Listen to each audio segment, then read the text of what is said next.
దేవుడు మన పక్షమునుండగా మనకు విరోధి ఎవడు?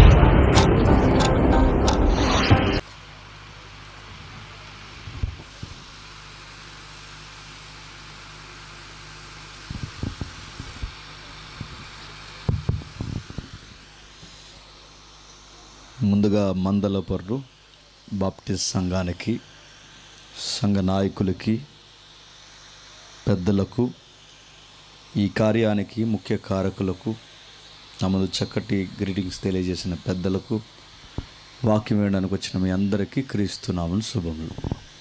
చిన్న ప్రార్థన చేసుకుందామండి. ప్రార్థన.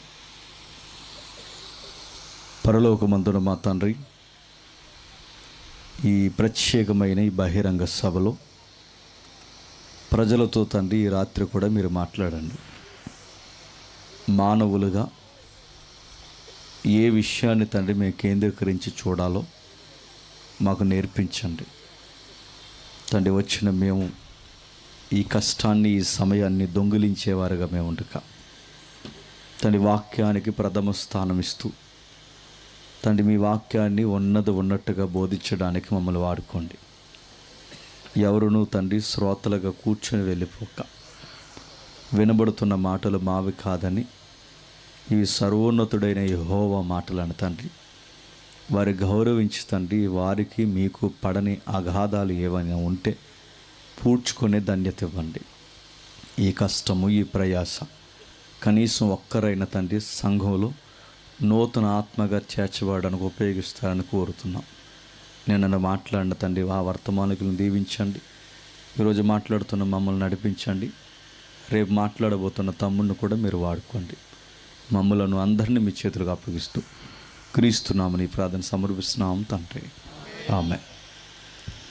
త్వరగా కొన్ని విలువైన సంగతులు విందాం. నా మాటలు అందరూ క్లియర్గా ఉన్నాయా? చివరి వరకు వినబడుతున్నాయా? ఓకే, అది జనరేటర్, అది ఓకే, రైట్. త్వరగా కొన్ని విలువైన సంగతులు విందాం. కీర్తన గ్రంథము, అందరూ బైబిల్ ఓపెన్ చేయండి. కీర్తన గ్రంథము, ఎవరు బైబిల్ చూడకుండా ఉండొద్దు దయచేసి. కీర్తన గ్రంథము 49వ అధ్యాయం. కీర్తన గ్రంథము 49వ అధ్యాయం. తప్పులు లేకుండా చక్కగా చదివారు ఎవరంటే చదవండి. సుమారు 1వ వచనం నుండి 7వ వచనం వరకు. సర్వజనులారా ఆలకించుడి, సామాన్యులేమి, సామంతులేమి, ధనుకులేమి, దరిద్రులేమి, లోక నివాసులారా మీరందరూ ఏకముగా కూడి చెవియొగ్గుడి. నా నోరు విజ్ఞాన విషయాలను పలుకును. నా హృదయ ధ్యానము పూర్ణ వివేకమును గూర్చినదయుండును. గూఢార్థము గలదానికి నేను చెవియొగ్గెదను. సితారా తీసుకొని నా మరుగు మాట బయలుపరిచెదను. నా కొరకు పొంచువారి దోషకృత్యములు నన్ను చుట్టుకొనినప్పుడు ఆపత్కాలములో నేనేల భయపడవలెను. తమ ఆస్తియే ప్రాపకమని నమ్మి తమ ధన విస్తారతను బట్టి పొగడుకొను వారికి నేనేల భయపడవలెను. ఎవడును ఏ విధము చేతనైనను తన సహోదరుని విమోచింపలేడు. వాడు కుళ్ళు చూడక నిత్యము బ్రతుకునట్లు వాని నిమిత్తము దేవుని సన్నిధిని ప్రాయశ్చిత్తం చేయగలవాడు ఎవడునూ లేడు. ఆగుదాం. అందరికీ క్లియర్గా ఉందిగా నా వాయిస్? చదివిన విషయాలు ఏమైనా అర్థమైనయా? నిజాయితీగా ఒప్పుకుందా? మనకేం అర్థం అవ్వలేదు. తెలుగు అక్షరాలు తెలుసు కనుక చదువుకున్నాం, అక్షర భావాలు మాత్రం గాలికి వదిలేసాం. క్రిస్టియానిటీలో ఒక తెలియని టెర్మినాలజీ ఉంది. ఆ తెలియని టెర్మినాలజీ ఏంటంటే వాక్యాలు చదివే పందా మనకు తెలుసు, కానీ దాని అర్థాలు మాత్రం అర్థం చేసుకోవడం చాలా దూరంగా ఉంటాం. ఏదన్నా ఒక వాక్యాన్ని మనం చదివినప్పుడు దాన్ని సరిగ్గా అర్థం చేసుకోలేనప్పుడు తన్మయత్నం కోసం మనం చదువుకున్నాం తప్ప దానివల్ల ఉపయోగం లేదు. బైబిల్ని ఎందుకు పట్టుకుని తిరుగుతారంటే ఫ్యాషన్ షో మాదిరి పట్టుకొని తిరుగుతున్నారు. స్కూల్ పిల్లలు స్కూల్కి వెళుతున్నప్పుడు టెక్స్ట్ బుక్లు ఎలాగైతే పట్టుకుని స్కూల్కి పోతారో మన వాళ్ళు కూడా సంఘానికి ఒక టెక్స్ట్ బుక్ మాదిరి తెస్తున్నారు తప్ప ఆ టెక్స్ట్ బుక్లో ఏముందో తెలియదు. అలా ఎలా అంటారు జేమ్స్ గారు మీరంటే, ఎలా చదువుతారు చెప్పిన బైబిల్ ఒక అర్థం పర్థం ఉండదు. ఒక ఉదాహరణ చెప్తాను వినండి. కంటిన్యూగా డే బై డే క్రమానుగతంగా సిస్టమేటిక్గా ప్రతిరోజు బైబిల్ చదివేవారు ఈ రోజులు ఉన్నారంటారా? లేరు. క్యాలెండర్ల మీద చదివే వాళ్ళు ఎక్కువైపోయారు. వాగ్దానం కార్డుల మీద చదివే వాళ్ళు ఎక్కువైపోయారు. డైలీ వెర్షన్స్ వస్తున్నాయి ఈ మధ్య వాట్సాప్కి, అవి చదువుకునే వాళ్ళు ఎక్కువైపోయారు. మరి రెగ్యులర్గా బైబిల్ చదివే చదువరు లేరు. ఒకవేళ రెగ్యులర్గా చదివేవారు క్రమానుగతంగా చదివి ఉన్నారు లేరు. ఏదో ఆ రోజుల్లో చిన్నపిల్లలు స్కూల్లో ఆడుతున్న గేమ్ ఆడుతున్నట్టు ఇలా కొట్టి ఇలా బైబిల్ తీసి ఆ రోజు కళ్ళ ముందు ఏది కనబడితే అది చదువుతారు. అలా చదవమని ఎవరు నేర్పించారు? శిలక జ్యోతిషం అలవాట్లు పోలేదా అనాలా, ఏమనాలి అని అడుగుతున్నాను. ఇలాంటి అలవాట్లు సరిగ్గా బైబిల్ని చదవకుండా దూరం చేస్తున్నారు.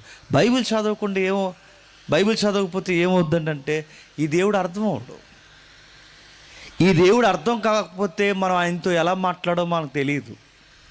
ఈ దేవుడు మనకు అర్థం కాకపోతే ఆయన ఇష్టాలు ఏంటో ఇష్టాలు కానివేంటో మనకు చెప్పాలి. ఏం అడగాలో ఏం అడగకూడదు ఈ తీరుతెన్నులు ఏమో మనకు తెలియదు. అందుకే ఈ దేవుని గురించి తెలియాలి అంటే రచ్చబండలో చెప్పరు. ఈ దేవుని గురించి తెలియాలంటే టీవీల్లోనే చెప్పరు. ఈ దేవుని గురించి యూట్యూబ్లో కూడా స్పష్టత ఉండదు. ఈ దేవుని గురించి తెలియాలంటే సూత్రం ఒకటే, ఈ బైబిల్ని బాగా చదవాలి. ఈ బైబిల్ని బాగా చదవాలి. చదవకపోతే ఒక అర్థం పర్థం లేని చదువులు చదివితే ఇబ్బంది కలుగుద్ది. ఒక ఉదాహరణ చెప్తాను వినండి. ఎప్పుడు లేని భక్తులందరూ 31st వస్తారు. మీరు చూడండి, సంఘానికి రెగ్యులర్గా వచ్చే భక్తులు వేరు, 31st వచ్చే భక్తులు వేరు. 31st వచ్చే భక్తులు ఏడాది భక్తులు, పండగ భక్తులు. ఈ ఏడాది పండగ భక్తులు ఏం చేస్తారంటే వీళ్ళు వచ్చిన తర్వాత చర్చ్ ఫుల్ అయిపోతుంది.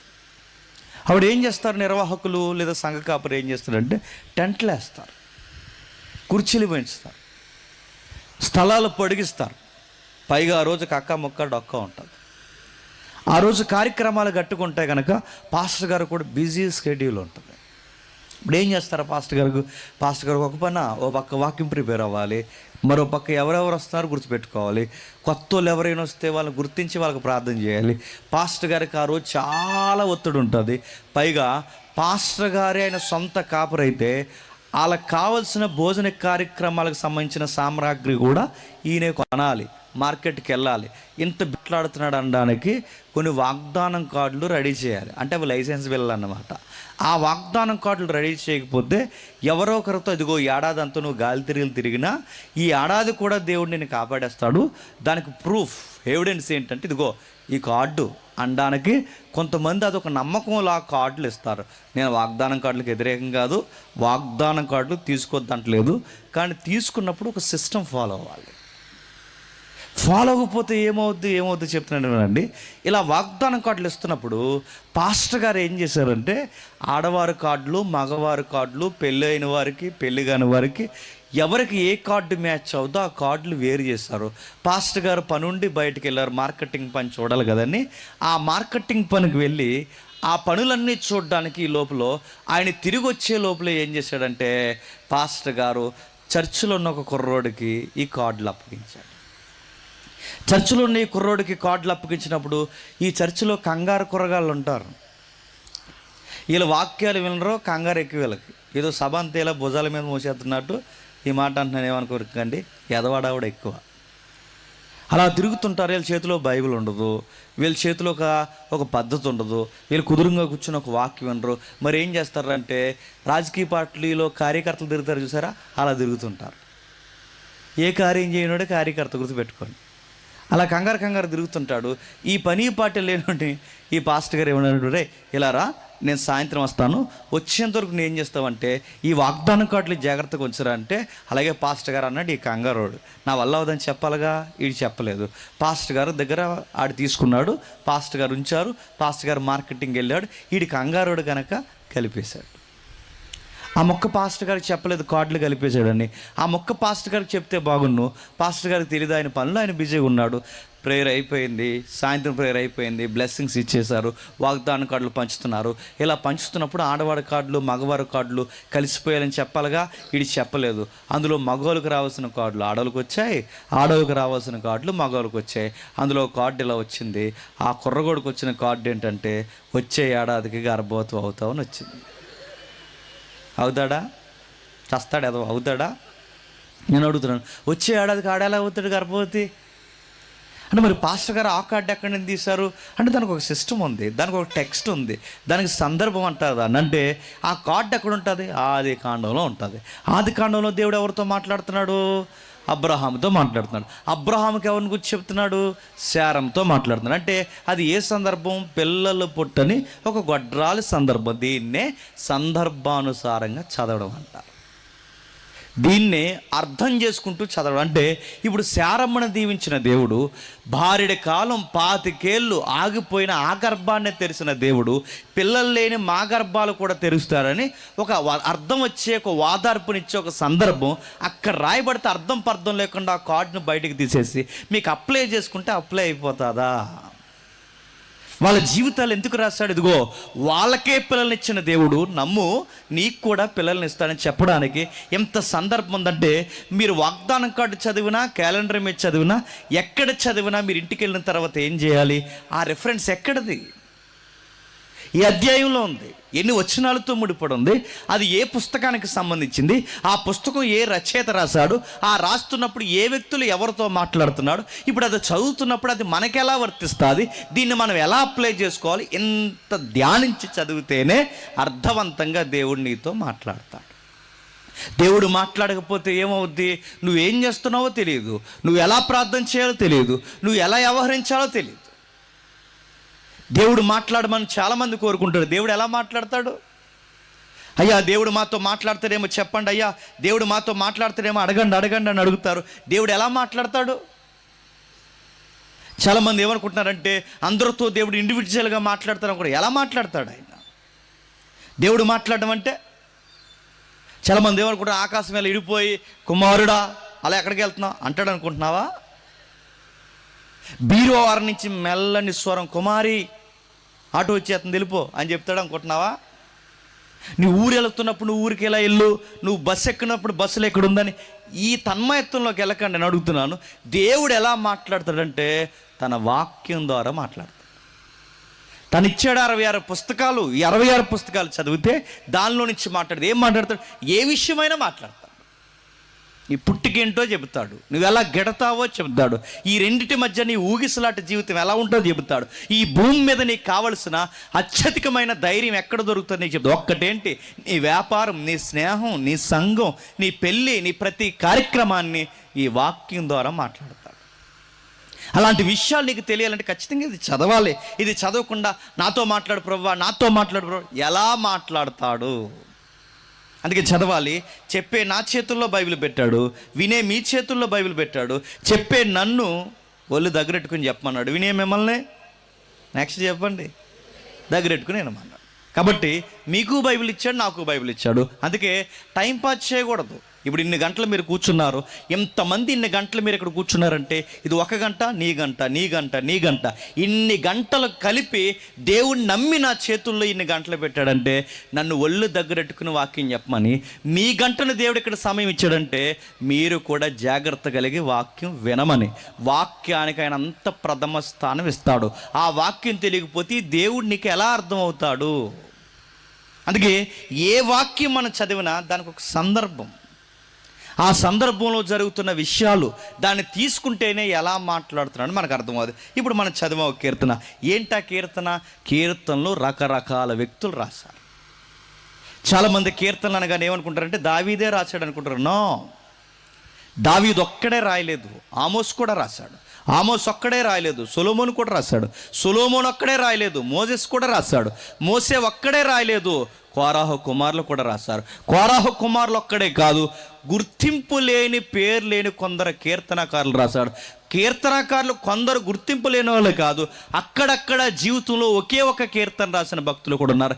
ఇన్ని కలిపిన కీర్తనలా కలిపి ఒక దిక్కున పెడితే దాన్ని కీర్తన గ్రంథం, కీర్తన పుస్తకం అన్నారు. దాన్ని ఈ కీర్తన పుస్తకం బైబిల్ ఎందుకుంది? అది ఒక హార్ట్ బీట్ లాంటిది, గుర్తుపెట్టుకోండి.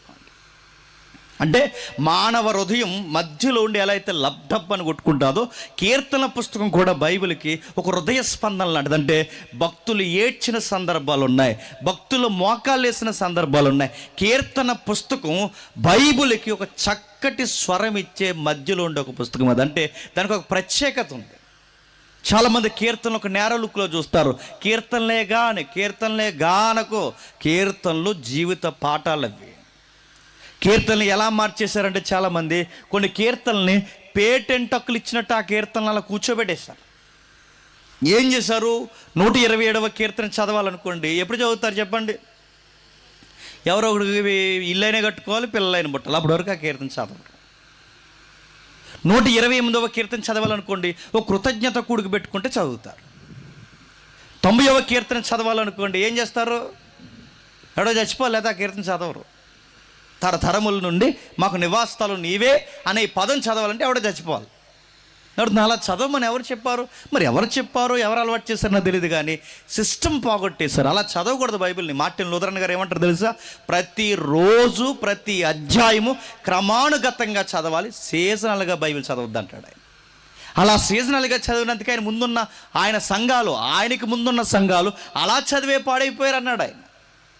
మరి ఎలా చదవాలి? ఒక సిస్టమేటిక్గా చదవాలి, ఒక క్రమానుగతంగా చదవాలి. చార్లెస్ స్పర్జన్ కూడా ఎలా అంటాడు?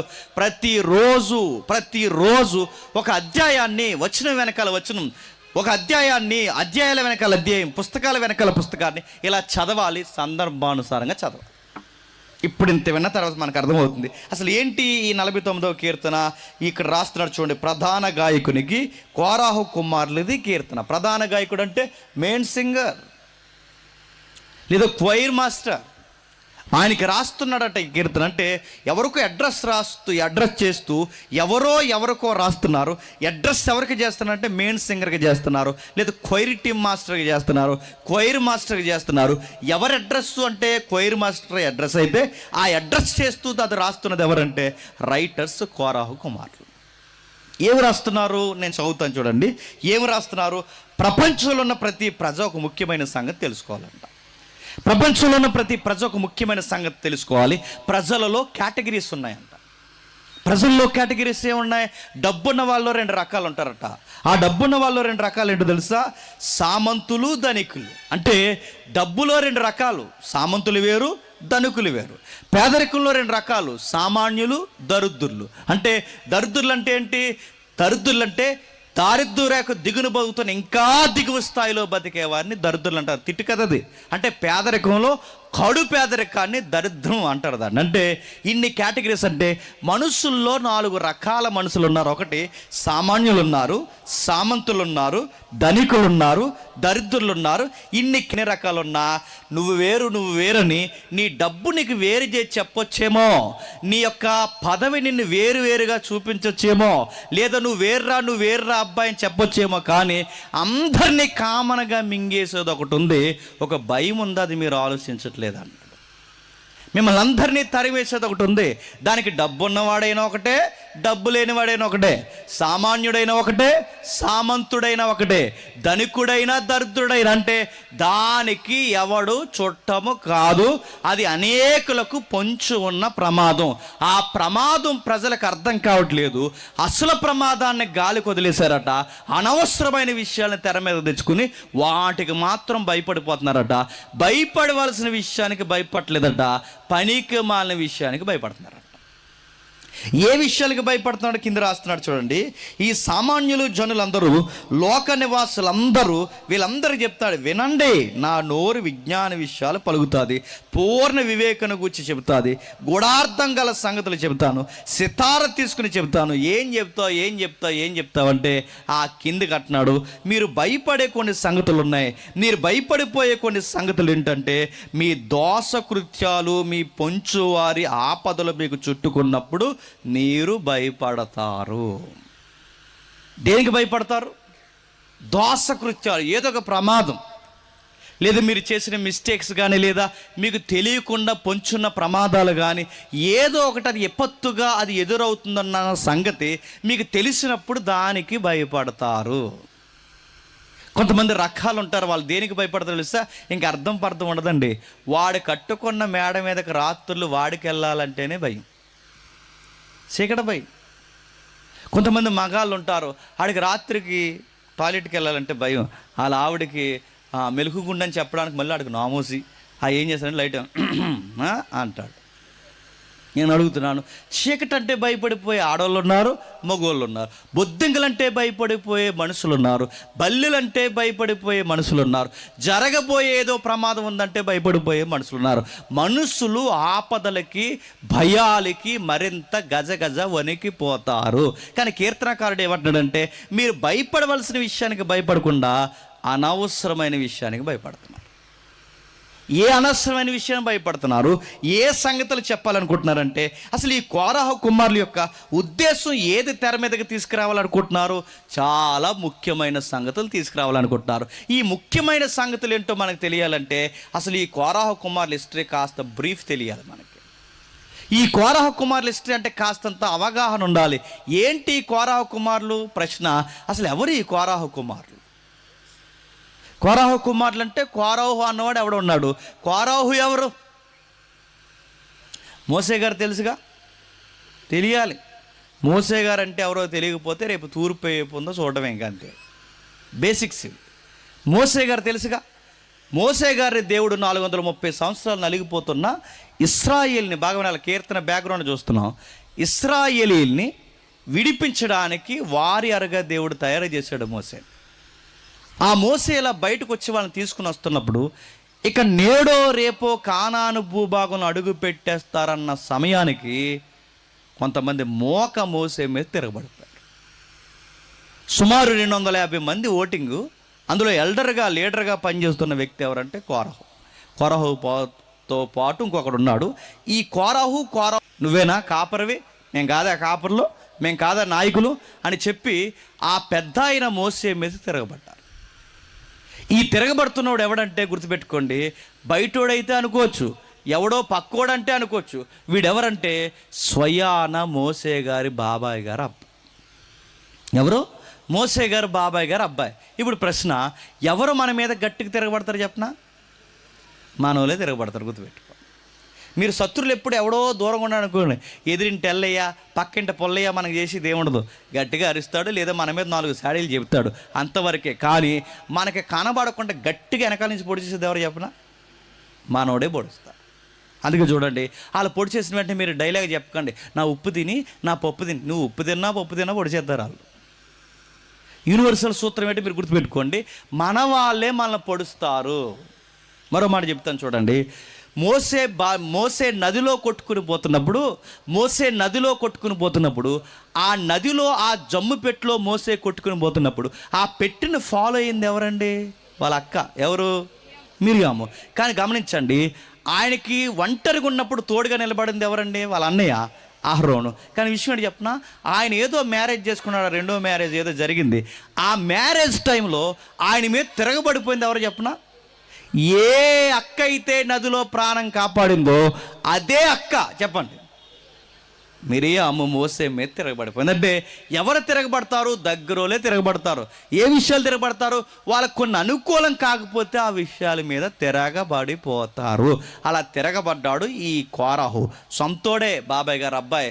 మోసే ఏం చేశాడు? ప్రార్థన చేశాడు. మోసేకున్న గొప్పతనం ఏంటంటే, మంచైనా చెడైనా దేవుడికి చెప్పుకుంటాడు.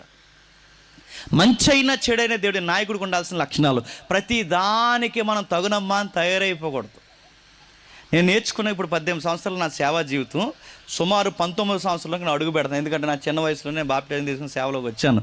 అందుకే 18 సంవత్సరాల సేవా జీవితంలో నాకు అర్థమైన విషయం ఏంటి చెప్పిన, కొన్ని పనికి మాలిన విషయాలకి రిప్లైలు ఇవ్వకూడదు. రిప్లైలు ఇస్తే ఏమవుద్ది? ఖాళీగా ఉన్నారు వాళ్ళు, ఓడగొట్టిన మంచం కోడిలాగా. ఇప్పుడు వాళ్ళకి సమాధానం చెబుతూ ఉంటే వాళ్ళు ఏం చేస్తారు చెప్పండి? మన మీద కౌంటర్లు వేస్తూ కూర్చుంటారు. అందుకే కొన్నాటికి సమాధానం చెప్పకూడదు. ఎవరో పెద్ద ఆయన అన్నాడు, ఏదైనా చొక్కా మీద బురద పడింది అనుకోండి, ఆ బురద పడిన వెంటనే దాన్ని ఎలా తీసేసే ప్రయత్నం చేయకూడదు. దాన్ని ఎలా రుద్దామనుకోండి, మరకేమవుద్ది? పెద్దదవుద్ది. దాన్ని అలా వదిలేయండి, టైం వస్తుంది ఎండుతుంది, ఆ ఎండిన వెంటనే టపాలం కొట్టండి ఎగిరిపోతుంది. ఇది సింపుల్ మెథడ్. అంటే కొన్ని విషయాలకి వెంటనే స్పందించకూడదు. అలా స్పందిస్తే ఏమవుద్దంటే రగడ మరింత పెద్దదవుద్ది. మోసేకి నాయకత్వంలో ఈ టెక్నిక్స్ తెలుసు ఆయనకి, అందుకే వాళ్ళకి రెప్లై ఇవ్వలేదు, వాళ్ళకి ఏమీ చెప్పలేదు. మోసే గారు తీసుకున్న నిర్ణయం ఏంటంటే ఆయనకి బాధ వచ్చినా ఇబ్బంది వచ్చినా చెప్పండి దేవుడు చెప్తాడు. ఆయన ఎలాంటి సంగతులైనా దేవుడికి చెప్తాడు. దేవుడికి చెప్పాడు, దేవా ప్రాబ్లం ఇలా ఉంది ప్రభు అన్నప్పుడు దేవుడు అన్నాడు, నిన్ను ముడితే నా కనుగుడ్లో ఏలెట్టినట్టే అన్నాడు. నీ సేవను భంగపరిస్తే నేను ఏర్పరిచిన పిలుపుకి ఎదురు తిరిగినట్టే. నా సేవకుని కాదంటున్నాడంటే నా చిత్తాన్ని కాదన్నట్టే, నన్నే తృణీకరిస్తున్నట్టే. రేపు చెప్తున్నాను మోసే, వీళ్ళందరికీ ఒక కోర్ కమిటీ మీటింగ్ ఎట్ట అన్నాడు. ఏం చేయమంటా ప్రభువా, మీరందరూ ఒకవైపు నిలబడండి, ఈ జెండా ఎగరేసే బ్యాచ్ ఎవరైతే ఉన్నారో వీళ్ళందరూ ఒక పక్కన పెట్టండి. నువ్వు ఒకవైపు ఉండు, వీళ్ళని ఒకవైపు ఉండమను. ఎవరైతే ఎగిరెగిరి పడుతున్నాడో వాడు ఒకవైపు ఉండమను. ఉన్నాడు. మోసేనంటే దేవుడిని అన్నట్టే తీసుకున్నాడు. సేవకున్నంటే సేవకుని అన్న మాట ప్రతిదీ దేవుడు తన సొంతంగా నిర్ణయాలు తీసుకున్నాడు. ఆ తీసుకుని ఏమన్నాడంటే మీరందరూ పక్కకు రండి అంటే వాళ్ళు ఎగిరెగిరి పడుతున్నారు. దేవుడు ఒకటే పని చేశాడు, ఇక ఎగరకుండా నిలబడిన భూమిని విడదీశాడు. ఆ భూమి విడిపోయి భూకంపం వచ్చి ఆ 250 మందిని మింగేసింది. ఆ 250 మందిని ఎప్పుడైతే మింగేసిందో కోరాహుతో పాటు 250 మంది కూడా ఆ భూగర్భంలో కలిసిపోయారు. కానీ ఆ కోరాహు చనిపోయినా కోరాహు పిల్లలు మాత్రం బతికే ఉన్నారు. ఎందుకంటే అప్పటికి పిల్లలు చాలా చిన్నవి. అప్పటికి పిల్లలు చాలా చిన్న పిల్లలు కనుక ఈ పిల్లలు ఎదిగి ఎదిగి ఎదిగి బాగా వినాలి, ఈ కీర్తన అర్థం కావాలంటే ఆ పిల్లలు ఎదిగి ఎదిగి ఎదిగి అలా పెద్ద అయ్యేసరికి వాళ్ళు ఎదిగి పెళ్ళిళ్ళై పిల్లలు కానీ మనవరాల కంటే ఒక పెద్ద ఊరంత జనాంగం అయిపోయారు. ఆ పెద్ద ఊరంత జనాంగం అయిపోయే సమయానికి ఇశ్రాయేలుకి 2వ రాజు పరిపాలిస్తున్నాడు. ఇశ్రాయేలు మొట్టమొదటి రాజు ఎవరు? సౌలు. ఇశ్రాయేలు 2వ రాజు ఎవరు? సౌలు కొడుకు అనకూడదు, చెప్పండి, దావీదు గారు. అంటే ఇశ్రాయేలు మొట్టమొదటి రాజు సౌలు అయితే ఇశ్రాయేలు 2వ రాజు దావీదు గారు. దావీదు గారు ఎలాంటి స్థితిగతుల్లోంచి రాజు అయ్యాడో మనకు తెలుసు. ఒక పేదోడు, గొర్రెల కాపరి, గొర్రెల వెనకాల చేతు కర్ర పట్టుకుని తిరిగి ఒక సామాన్యమైన కాపరి. అలాంటి ఆయన్ని దేవుడు ఏం చేశాడో మనకు తెలుసు. చేతి కర్ర పట్టుకుని తిరుగుతున్న దావీదుని ప్రజలను కాపాడే ఉన్నతమైన రాజుగా మార్చేశాడు. ఏమాత్రం ఎన్నిక లేని ఆయన్ని ఎంపిక చేసి రాజుని చేసి నిలబెట్టాడు. చేతిలో చేతికర్ర తీశాడు, చేతికి రాజదండాన్ని ఇచ్చాడు, అరణ్యంలోంచి తీసుకొచ్చి అంతఃపురంలో కూర్చోబెట్టాడు, మహారాజు అయిపోయాడు. సరిగ్గా కొన్ని సంవత్సరాల తర్వాత ఆ పైన అంటే ఆ ప్యాలెస్ పైన అలా దావీదు సల్లపూట అలా తిరుగుతూ ఉండగా, లేదా ఒక పగటి వేళ అలా తిరుగుతూ ఉండగా సరిగ్గా ఒక సీను దావీదు గారికి కనబడింది. ఏం కనబడింది? ఇంకా బెచ్చిపోగడవే కాదు. ఆయనకి ఏం కనబడిందంటే దేవుని యొక్క మందసం, బాగా వినండి, దేవుని యొక్క మందసం గుడారంలో ఉండడం చూశాడు. బాధపడిపోయాడు.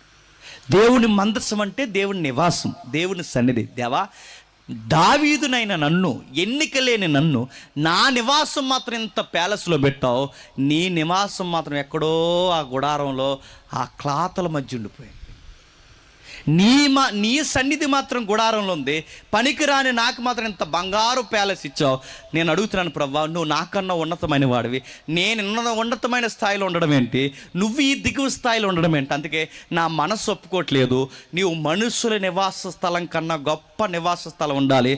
నువ్వేమనుకోనంటే నీకు మందిరం కడతానన్నాడు. ఏమన్నాడు?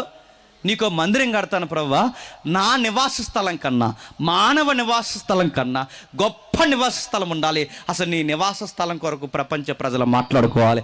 బంగారంతో మందిరం కడతాను నీకంటే దేవుడు పైనుండి సింహాసనం మీద గడ్డం కింద చేయబెట్టుకుని ఒక నవ్వాడు. ఏమన్నాడంటే, నువ్వు నాకు ఇల్లు కట్టడం ఏంటయ్యా అన్నాడు. నువ్వు నాకు ఇల్లు కట్టడం ఏంటంటే, ఆకాశం నా సింహాసనము, భూమి నా పాదపీఠం, ఎంత పెద్ద ఔన్నత్యము ఆకారం కలిగిన నాకు అగ్గిపెట్టిలో ఇల్లు కడతానంటావు అన్నట్టు నవ్వది.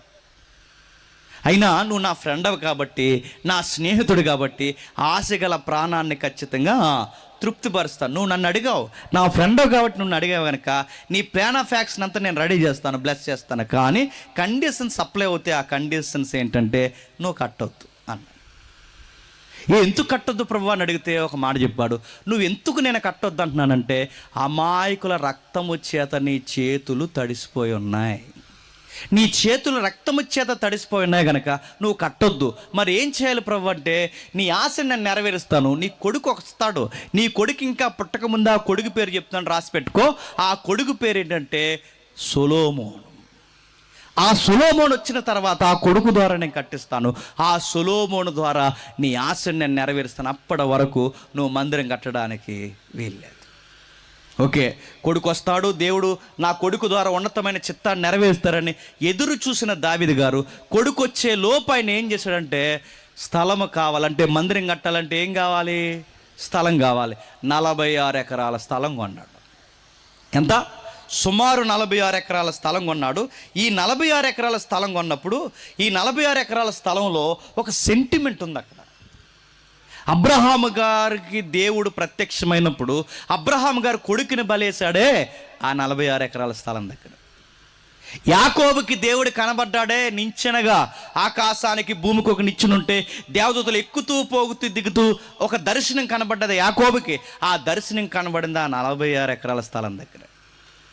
ఇంకా చెప్పుకుంటూ పోవాలి అంటే మోసే, బాగా వినండి, మోసే పలుమార్లు మోకాళ్ళు వేసి ప్రార్థన చేసిన ఆ ప్రాంతంలోనే, అంటే భక్తుల అనేక దైవ దర్శనాల అనుభవం ఆ 46 ఎకరాల స్థలంతో ముడిపడింది. పైగా అప్పటికి దావీదుకి ప్రవక్త గనక చూచాయి గనక తెలిసింది ఏంటంటే, దైవసుతుడు చనిపోయే పర్వత కనుమలు, మొరియా పర్వతాల కనుమ కూడా ఆ 46 ఎకరాలతోనే ముడిపడింది. ఇంత సెంటిమెంట్ ఆ 46 ఎకరాలతో ఉంది కనుకే ఆ 46 ఎకరాల స్థలం ముందు కొన్నాడు. స్థలం ఉంటే సరిపోద్దా? స్థలం ఉంటే సరిపోద్దా?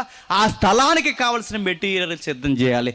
ఆ మెటీరియల్ కావలసినంత దేవదారు మ్రానులన్నీ రెడీ చేశాడు.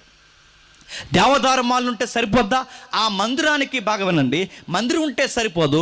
ఆ మందిరానికి ప్రజలు వచ్చినప్పుడు మనుషులకి దేవుడికి మందిరంలో మధ్యవర్తిత్వం చేసే పూజారులు కావాలి. ఆ పూజారుల్ని ఎవరిని పెడదామా అబ్బా అని రాజ్యాంగం లాంటి 5 గ్రంథాలు ఉన్నాయిగా, ఆది కాండం నుంచి ద్వితీయోపదేశ కాండం వరకు వాటిని రాజ్యాంగం అంటారు, అంటే మూల రాజ్యాంగం అంటారు. ఆ రాజ్యాంగాన్ని తిరిగేసి ఇదిగో ఎవరు పూజారులు ఉండాలంటే లేవీలు మాత్రమే ఉండాలని లేవీలు గోత్రాలను పక్కకు తీసి వాళ్ళకి ప్రత్యేకమైన ఒక నోటిఫికేషన్ రిలీజ్ చేసి వాళ్ళ ఉద్యోగాలు కన్ఫర్మ్ చేసి వాళ్ళకి ప్రత్యేకమైన జీతాలు పెట్టి మీ నివాసాలు దేవుని నివాసంతో ముడిపడి ఉండాలని వాళ్ళకి జాబ్ డిక్లేర్ చేశాడు. అంటే మధ్యవర్తులు ఉంటే సరిపోద్ది, ఇంకెవరు ఉండాలి? క్వైర్ టీం ఉండాలి. దేవాలయంలో పూజారులు ఉంటే సరిపోద్ది, ఇంకెవరు ఉండాలి చెప్పండి? క్వైర్ టీం ఉండాలి. వీళ్ళు ఏం చేస్తారు? ఆరాధన చేస్తారు, దేవుడిని ఆరాధిస్తారు, దేవుణ్ణి గణపరుస్తారు. ఇలా ఆరాధించడానికి సుమారు 280 నుంచి 300 మంది ఈ గాయకుల్ని ఎంపిక చేశారు. 280 నుంచి 300 మంది గాయకుల్ని ఎంపిక చేస్తే ఈ గాయకుల్ని ఎంపిక చేసి వర్షిప్ లీడర్ని పెట్టి 280 నుంచి 300 మందిని పెట్టాడు. ఈ 300 మందికి కూడా మళ్ళీ ఉద్యోగాలు ఇచ్చి వాళ్ళకు కూడా జీతాలు ఇచ్చాడు. వాళ్ళకు కూడా అర్హత కలిగిన వారిని ఎంపిక చేశాడు. వీళ్ళుంటే సరిపోద్దా? ఇంకెవరు ఉండాలి? ఆ మందిరాన్ని కట్టబోయే దేనితో అంటే బంగారంతో కట్టాలి. దేంతో? బంగారంతో. బంగారంతో కట్టబోయే మందిరానికి కాపలా ఉండాలా వద్దా? కాపలా లేకపోతే భక్తులు ఏం చేస్తారు? చెప్పనా? బంగారంతో వద్దు, కానీ దేవాలయాలకు వచ్చి కొత్త చెప్పులు వేసిపోయే భక్తులు ఉన్నారంటే నమ్మగలరా? లేరు. అడిగితే ఏమనుకుంటారంటే నాయకుని వేసుకుపోయాడు. నాయకుని వేసుకుపోయి అంత మరిసిపోయావా? అడుగుతున్నాను. కొత్త చెప్పులు వేసిపోయే వాళ్ళు ఉన్నారు. ఇంకా సిగ్గుమాల విషయం చెప్పిన సీపుర్లు అట్టిపోతారు టెంపుల్లో నుంచి. మీరు ఆ మధ్య మీరు చూసారు లేదో వార్త, ఈ మధ్య మీరు చూసారు లేదో, ఆడెవడు ఆ నెత్తి మీద పెడతారే పూజారి శతగోపురం, ఆ శతగోపురం అట్టిపోయారు లోపలికి వెళ్ళి వచ్చే లోపల. దేవుడు వడ్డానాలు పట్టుకుపోవట్లేదా? దేవుడు మంగళసూత్రాలు పట్టుకుపోవట్లేదా? దేవుడికి సంబంధించిన ఉండీలు పట్టుకుపోవట్లేదా? అక్కడ వరకు ఎందుకు, దేవుడు బొమ్మే అట్టుకుపోవట్లేదా? అలాంటిది అడుగుతున్నాను. అరే చీపిర్లు అట్టుకుపోయి, చెప్పులు అట్టుకుపోయి, శతగోపురాలు అట్టుకుపోతే గుడంతా బంగారం అయితే స్తంభాలను ఏం చేస్తారు చెప్పండి? రోజుకో మొక్కట్టిపోతారు అక్కడ ప్రార్థన చేసి. అందుకే ఈ హ్యూమన్ సైకాలజీ దావీదుకు తెలుసు కనుక దావీదు ఏం చేశాడంటే మొత్తం మందిరానికి ప్రాకారం కట్టించి దానికి ఎంట్రన్స్ డోర్ ఒకటి పెట్టించాడు. ఆ ఎంట్రన్స్ డోర్ దగ్గర డోర్ కీపర్ డిపార్ట్మెంట్ ఒకటి పెట్టాడు, ద్వారపాలకుల విభాగం. ఆ ద్వారపాలకుల విభాగానికి సైనికులను దించాడు. ఆ సైనికులు చుట్టూ కవాతులు చేస్తూ మందిరాన్ని కాస్తారన్నమాట. ఈ చుట్టూ కవాతులు చేస్తూ మందిరాన్ని కాస్తే సైనికుల్ని ఎవరిని పెడదామబ్బా అని దావీదు ఇలా చూసినప్పుడు ఒక ఊరంతా జనాంగం కనబడుతున్నారు. ఆ ఊరంతా జనాంగం పేరే చెప్పండి, కోరాహు కుమారులు. ఇది బ్యాక్గ్రౌండ్. అంటే ఇప్పుడు ఇలాంటి కోరాహు కుమారులు వీళ్ళు ఎవరయ్యంటే వీళ్ళు జవాన్స్. వీళ్ళు ఎవరయ్యంటే వీళ్ళు సైనిక బలగాల్లో అత్యధికమైన శక్తి కలిగిన వారు. వీళ్ళు ఎంత శక్తి కలిగిన వారు అంటే మీకు ఒక విషయం చెప్తాను వినండి. వాళ్ళకి చాలా పవర్స్ ఉంటాయి. వాళ్ళు ఏదన్నా ఒక నిర్ణయం వారు సత్యం ప్రకారం తీసుకుంటే వాళ్ళని ఎదిరించే రైట్స్ ఎవరికి ఉండవు. చాలా పవర్ ఉంటుంది వాళ్ళకి. వాళ్ళకి ఎంత పవర్ ఉంటుందో ఒక ఉదాహరణ చెప్తాను వినండి. మోసే కాలంలో బిలాం అనే ఒక ప్రవక్త ఉంటాడు, తెలుసుగా. మోసే కాలంలో బిలాం అనే ఒక ప్రవక్త ఉన్నప్పుడు పనికి మాలిన పని ఒకటి చేయిస్తాడు ఇశ్రాయేలుతో. ఏం పని చేస్తాడు? పనికి మాలిన పని ఏం చేస్తాడంటే ఇశ్రాయేల్ని మోయాబు స్త్రీలతో వ్యభిచారం చేసేలా ప్రేరేపిస్తాడు. ఈ ఇశ్రాయేలు మోయాబీలు కలిసి పనికి మాలిన విగ్రహ ఆరాధన సంబంధమైన వ్యభిచారాన్ని జరిగించినప్పుడు, ఆ పనికి మాలిన కార్యాన్ని జరిగించినప్పుడు దేవుడు చాలా కోపపడతాడు. ఈ పనులు ఎవడెవడైతే చేశాడో వీళ్ళందరినీ ముందుకు తీసుకురండి. వీళ్ళందరినీ ముందుకు తీసుకొచ్చినప్పుడు వాళ్ళని పనిష్మెంట్ ఇస్తానని ఒక మీటింగ్ పెట్టి అక్కడ పెడితే, సరిగ్గా ఇలా మీటింగ్ పెట్టి ఇలా పెద్ద సీరియస్ మీటింగ్ జరుగుతుంటే వెనకాల నుంచి ఏ గొడవ అయితే జరుగుతుందో ఆ గొడవను లెక్క చేయకుండా అదే దుర్మార్గమైన పని మళ్ళీ ఒకడు వెనకాల నుంచి ఒక ఆవిడని గుడారంలోకి తీసుకెళ్ళిపోతుంటాడు. మోసే చూడ్డు, అహరోను చూడ్డు, కానీ ఎవ్వరు చూడలేని ఆయన ఒక ద్వారపాలకుడు విభాగంలో పనిచేస్తున్న ఒక వ్యక్తి చూస్తాడు. ఆ గుడారం దగ్గర పనిచేస్తున్న ఆయన ఒక భయంకరమైన అదేంటది ఈట ఒకటి తీసుకుని పరుగునొచ్చి సరిగ్గా దించేసరికి ఆడికి ఆమెకి వెనక్కి ముందుకు దిగిపోయి పేగలని బయటకు వస్తాయి. ఎప్పుడైతే ఆయన పొడి చేశారో ఆ పొడి చేసినోడు పేరు ఫినిహాస్. ఆ చచ్చిపోయిన వాళ్ళు మోయాబు స్త్రీలు, ఇశ్రాయేలు. ఇప్పుడు ఆ పొడి చేసినప్పుడు ఎవరయ్యా ఫినిహాస్ అంటే మీరు చదవండి రికార్డ్స్. ద్వారపాలకుల విభాగంలో పనిచేసే ఎంప్లాయీ అంటే ఒక సైనికుడు అన్నమాట. వాళ్ళకి ఎంత పవర్ ఇస్తారంటే వాళ్ళ ముందు ఒక తప్పు కనబడినప్పుడు ఆ తప్పును ఖండించడానికి ప్రాణాలు తీసేసిన దేవుడు కూడా అడుగుడు, శబాస్ అంటాడు. అందుకే చూడండి, ఫినిహాస్ నరహత్య చేసినప్పుడు ఎవరైనా అడిగారా ఆయన్ని? మోసే ఇదేం పనేటయ్య అని అడిగాడా? మోసే లేదు. అహరోన్ అడిగాడా? లేదు. పోనీ దేవుడు నరహత్య చేయొద్దని 10 ఆజ్ఞలు ఇచ్చాను, ఎందుకు ఇలాంటి పని చేశాను అడిగాడా? అదేం అడగకుండా దేవుడు ఏమన్నాడు తెలుసా? నా పౌరుషము నా రోషము ఫినిహాస్కు ఉందన్నాడు. అంటే మీకేమర్థమవుతుంది? ఇది అందరికీ కాదు, గుర్తుపెట్టుకోండి. ఆ ద్వారపాలకుల విభాగంలో అంటే దేవాలయాన్ని, దేవుని మందిరాన్ని కాపాడుతున్న ఆ సైనికులకి ఆ రోజుల్లో అంత పవర్ ఇచ్చేవారన్నమాట. ఇప్పుడు అలాంటి ఉద్యోగాన్ని ఇప్పుడు దావీదు ఎవరికి ఇస్తున్నాడు? కోరాహు కుమారులు ఇస్తున్నాడు. ఆ కోరాహు కుమారులకు అలాంటి ఉద్యోగం ఇచ్చాడు కనుక వాళ్ళ ఒక విషయాన్ని దర్యాప్తులోకి తీసుకొచ్చారండి. అంటే వాళ్ళ కేవలం మనసును చెక్ చేయడమే కాదు, ఎందుకంటే మనుషులు వస్తున్నారు పోతున్నారు. మనుషులు వస్తూ పోతున్నప్పుడు మనుషుల్లో తెలియని ఒక ప్రమాదం ఉందని వాళ్ళ దర్యాప్తులో గుర్తించారంట. మనుషుల్లో తెలియని ఒక ప్రమాదం ఉందని వాళ్ళ దర్యాప్తులో గుర్తించారు. ఏం ప్రమాదం ఉందంటే మనుషులు భయపడవలసిన విషయానికి భయపడలేదు, అనవసరమైన విషయాలకు భయపడుతున్నారు. ఇది జీవితకాలం సర్వలోకంలో ఉన్న మనుషులు జీవితాంతం గుర్తుపెట్టుకోవాలి అంటే దాని మీద ఒక పాట రాయాలనుకున్నారు. ఆ పాట పేరే 49వ కీర్తన. అర్థమైందా లేదా? ముఖ్యాంశాలు మరోసారి అర్థమైందా? అర్థమైనట్టే. అర్థమైనట్టేనా వైపు చూడండి, ఎందుకంటే 11 అవుతుంది. సరే, ఇది దీని బ్యాక్గ్రౌండ్. ఎప్పుడైతే మనకు జరిగిందో ఇప్పుడు రాస్తున్నాడు చూడండి, 4వ వచనం నుంచి. గూఢార్థం గల దానికి నేను చెవి యొగ్గెదను, సితార తీసుకుని నా మరుగు మాట బయలుపరచెదను,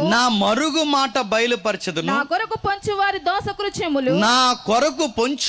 దోషకృత్యములు నన్ను చుట్టుకొనినప్పుడు ఆపత్కాలములో